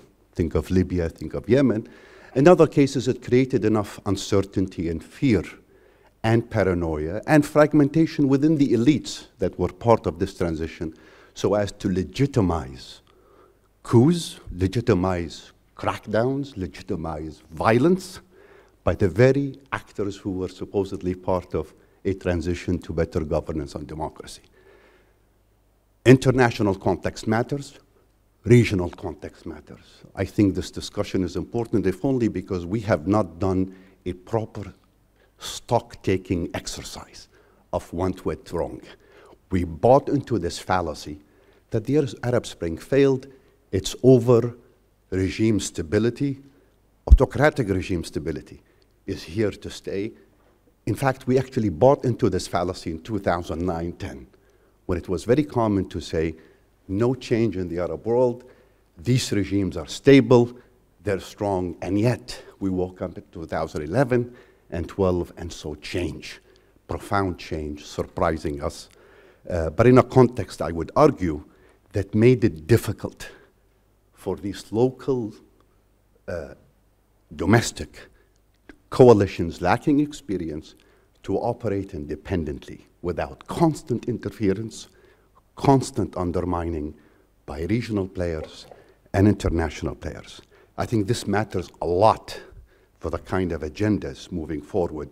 When we talk about whether it's democratization, good governance, improvements in development outcomes, a lot of this is going to require thinking through policy, thinking through the local context, but also taking the regional and the international context much more seriously.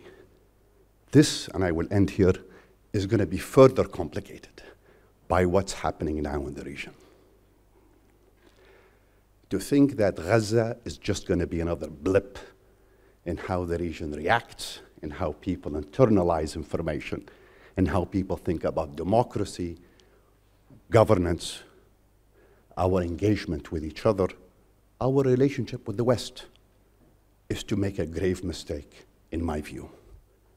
moving forward, discussions about climate change, local practices, and a host of other things are going to be clouded by how the region responds, how people internalize, and the accumulation of decades of engagement with the outside world. This perhaps is the one lesson I would have wanted to share with Jim and Timur and others for a very long time. And I was a participant in many of these discussions.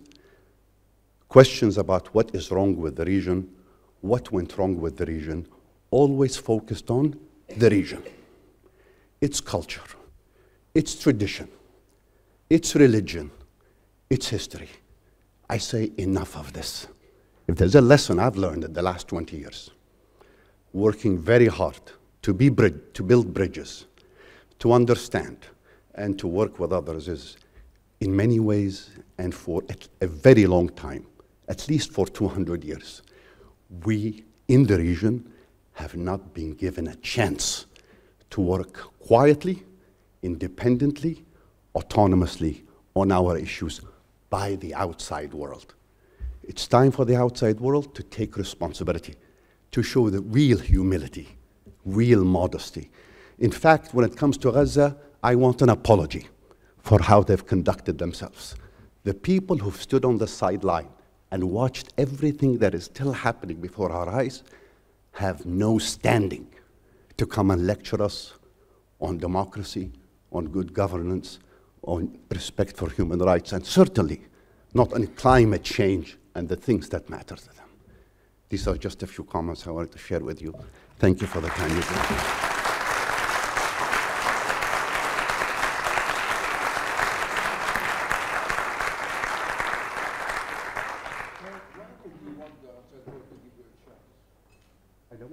I want them to give us the space.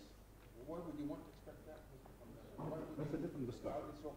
Mr. Chairman, we need the mic. These are all great presentations and comments, and we have now about, we started 10 minutes late, Shireen. So we have another 25 minutes. Well, you don't want to miss out on Moroccan hospitality for coffee that's being scheduled from 11:30 to 12. It's your call, but I'm just telling you the rest of the schedule, because the sessions, the parallel sessions will start at 12. So if you want to have another 10 minutes. Fine. So Jim, would you like to see anything before I open the floor? Say a few remarks. Yeah, go ahead. Yes, go ahead. Okay, great. Great. Okay, let me just say a few things without talking too much. Like, just responding to Tariq, I think I'm often accused of ignoring geopolitics. You know, I think, like, whenever I've studied countries in detail, I've always become obsessed with the kind of internal dynamics, and I've always found these geopolitical explanations. You know, I worked for 30 years in Latin America. You know, I've always found these geopolitical explanations like never to be first order. You know, maybe this is a part of the world where I'm wrong. But just to say, you know, on your last remark, you know, exactly my point about a place like Botswana or Somaliland is because they had the breathing space without people interfering with them. Like, you know, what's the secret of Botswana? Botswana was never governed in Botswana during the colonial period by the British. It was governed from Mafeking and Vryburg in South Africa. The Swana people, you know, fought a 70-year battle to kind of maintain the sort of autonomy and viability of their traditional institutions and culture, and then they built the state themselves, you know.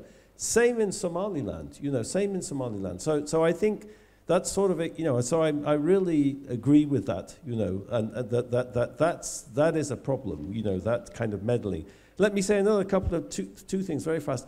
I did not say that democracy, and I do not believe for 1 second that democracy does not have instrumental value. Actually, I really disagree with that comment. That I think the evidence is overwhelming that democracy is associated with better public good provision and better economic performance. On average, that's the thing. On average, there's a lot of heterogeneity, and there's a lot of mechanisms that democratic transitions can kind of unleash clientelism, whatever, that are not good for public good provision. But on average, that democracy, and there's many reasons theoretically for thinking why that is. You know, you can't expect public goods to be provided at the whim of elites, you know. So they don't have an interest in it. You know, the people do.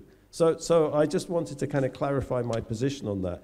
And I think just let me end by talking about democracy. You know, I think like, yeah, of course people want democracy. Democracy was invented in every society historically, Asia, Africa, the Middle East, you know, many Middle Eastern societies were intensely democratic historically. You know, if you wanted to ask me, you know, where does that come from?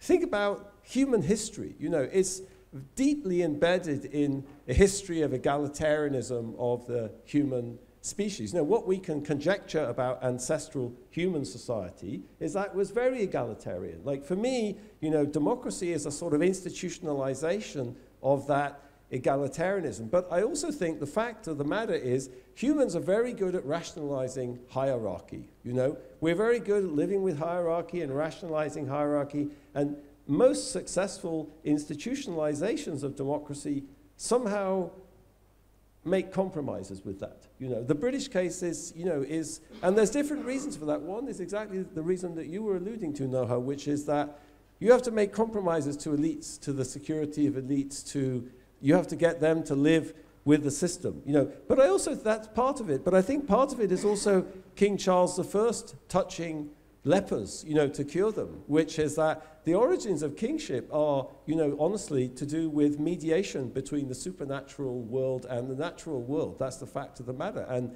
you know, that's you know, that's the origin of kingship in England, you know, the divine kingship in the Anglo-Saxon period.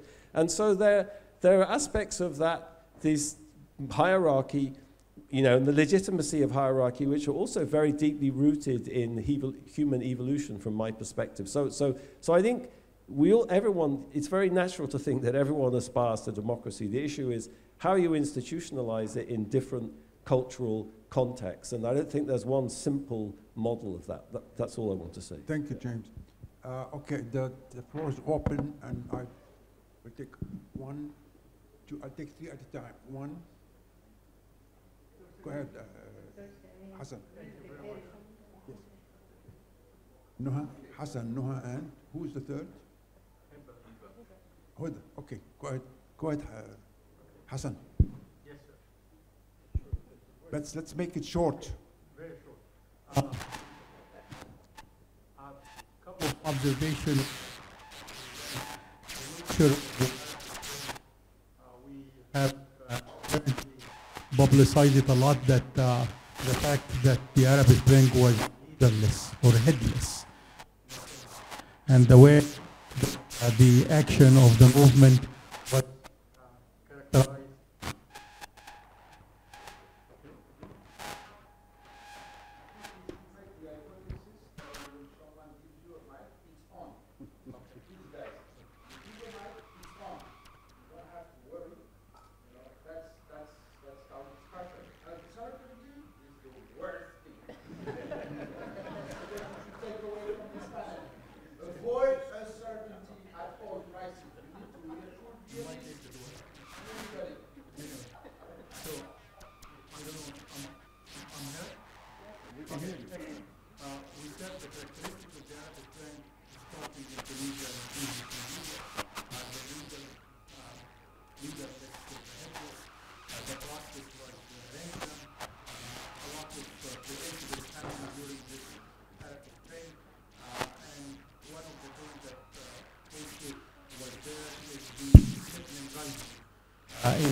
Judging right now that this is failed might be premature from my perspective.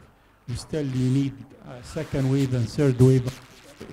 Lastly, in 2020, during the COVID, I invited you for a talk, if you remember, a virtual one, And at the time, it was very much like these days, there was an election. And my question is, the same prediction that you have basically talked about at the time, and it was very dramatic statement at the time by you. What do you expect it now for the US election? Thank you, Hassan. Noha. Hiba, sorry, Hiba.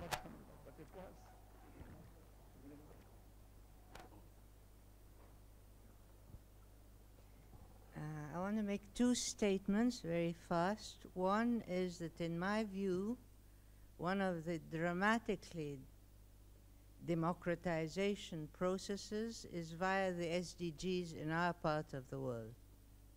You just have to count who we're giving attention to, the bottom of our pyramid in terms of income, education, health, access to everything. And that brings me to my second point, which I'll mention tomorrow when I'm discussing, is the concept of localization, because we've heard it a few times, but I'm practicing it on the ground for the past 12 years. I'm in the 13th year.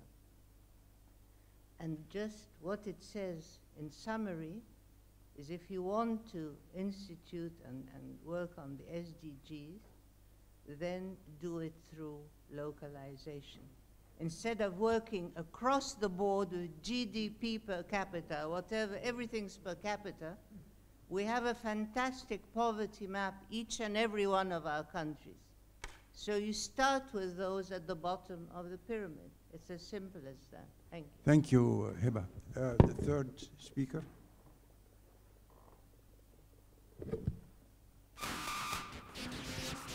Side presentations. I just wanted to raise a point with regard to Jim's presentation. You can hear me? Kareem.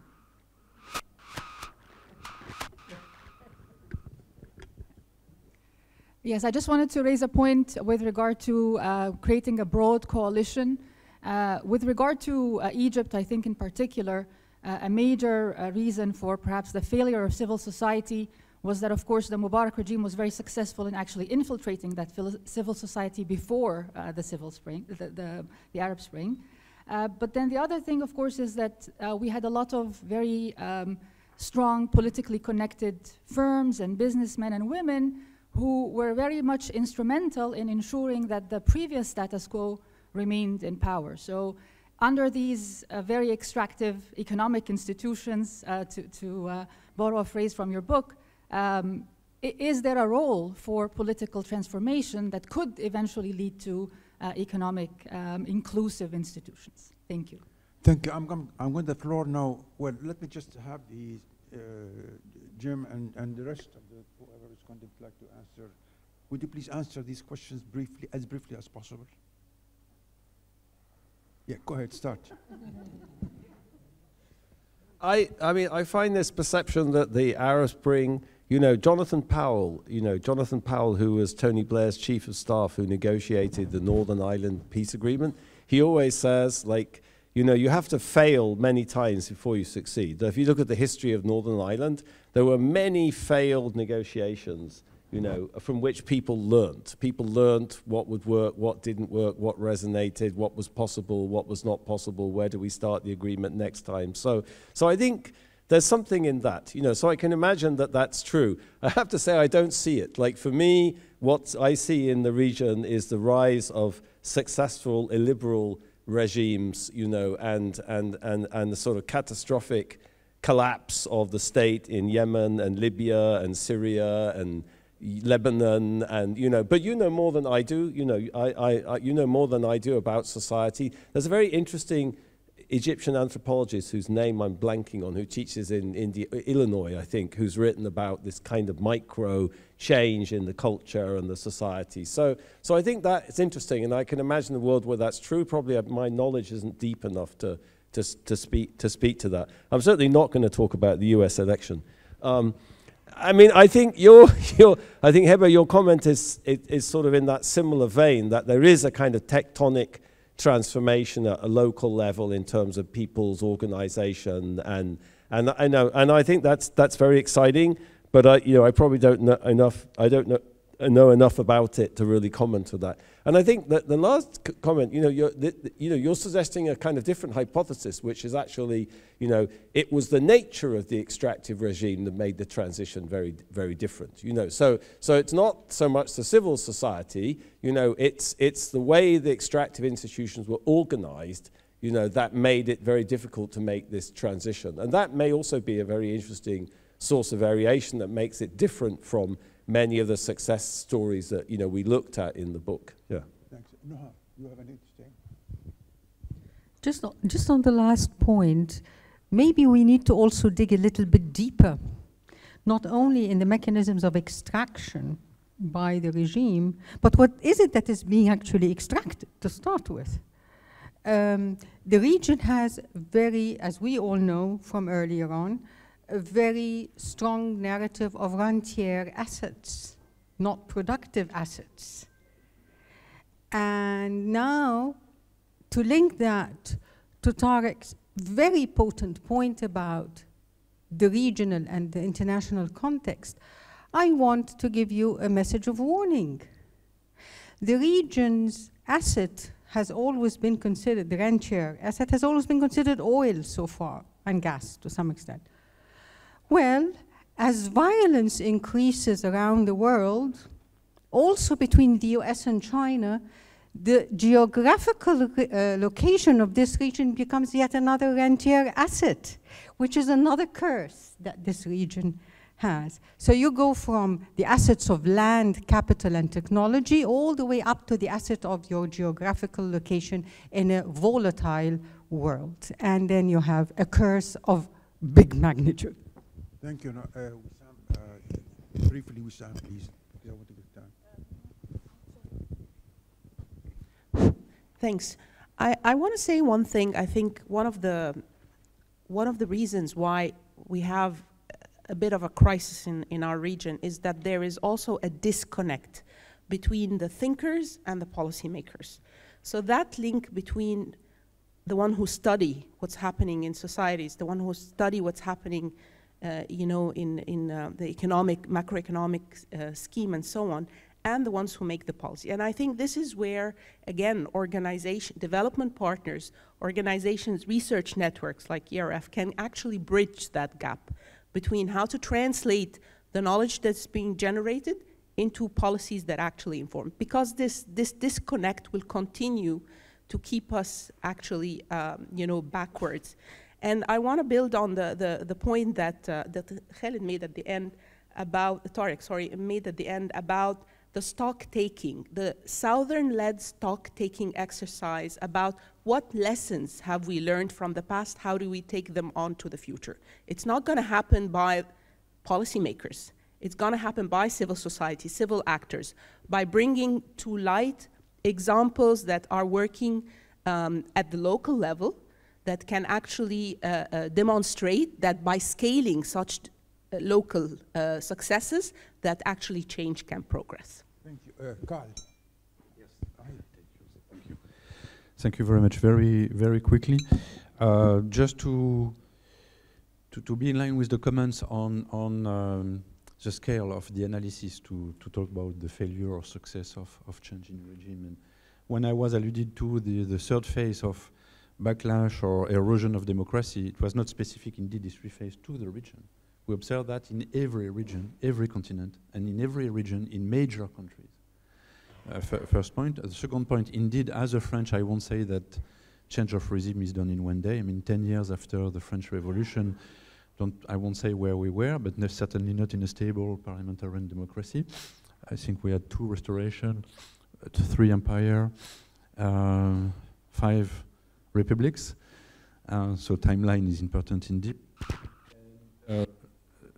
Geopolitical, yes, I totally agree with Noah's comments. When we are more and more, I mean, when we talk about the evolution of the structure of the economy, your geopolitical position, your geography, the geography does matters.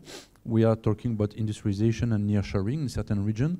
Now some of the debate is coming to friendshoring, and in the localization of the global value chain. So this is becoming quite important. And last comment, yes, the social contract, where we are talking about to inclusive regime, I also agree with you that it will come from the local communities, acknowledging local knowledge and local fabric of deliberation to achieve the SDGs. Thank you very much.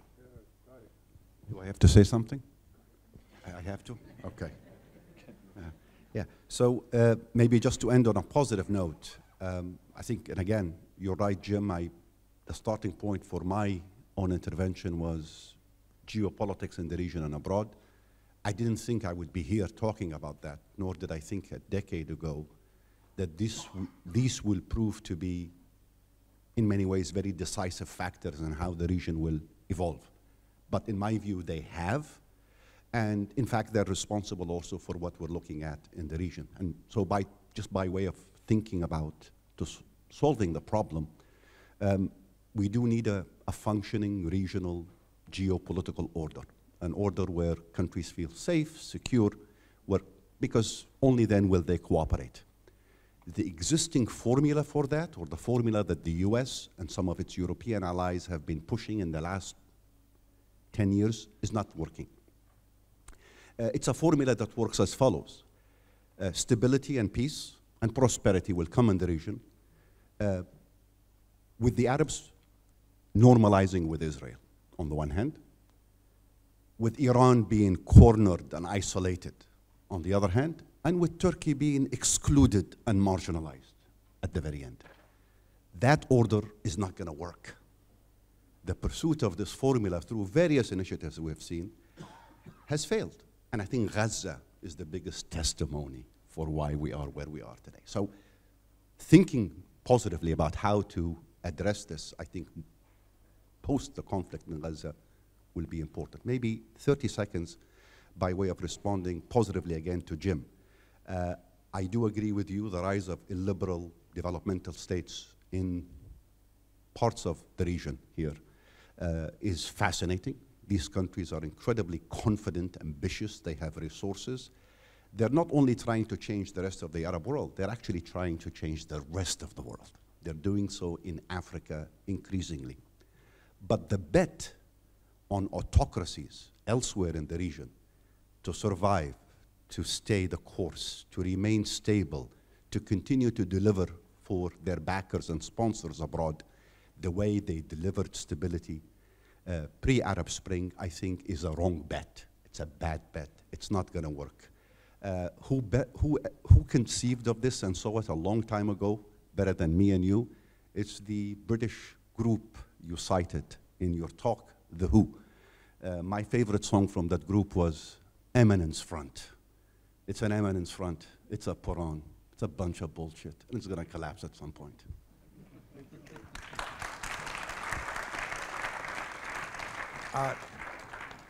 Two more questions.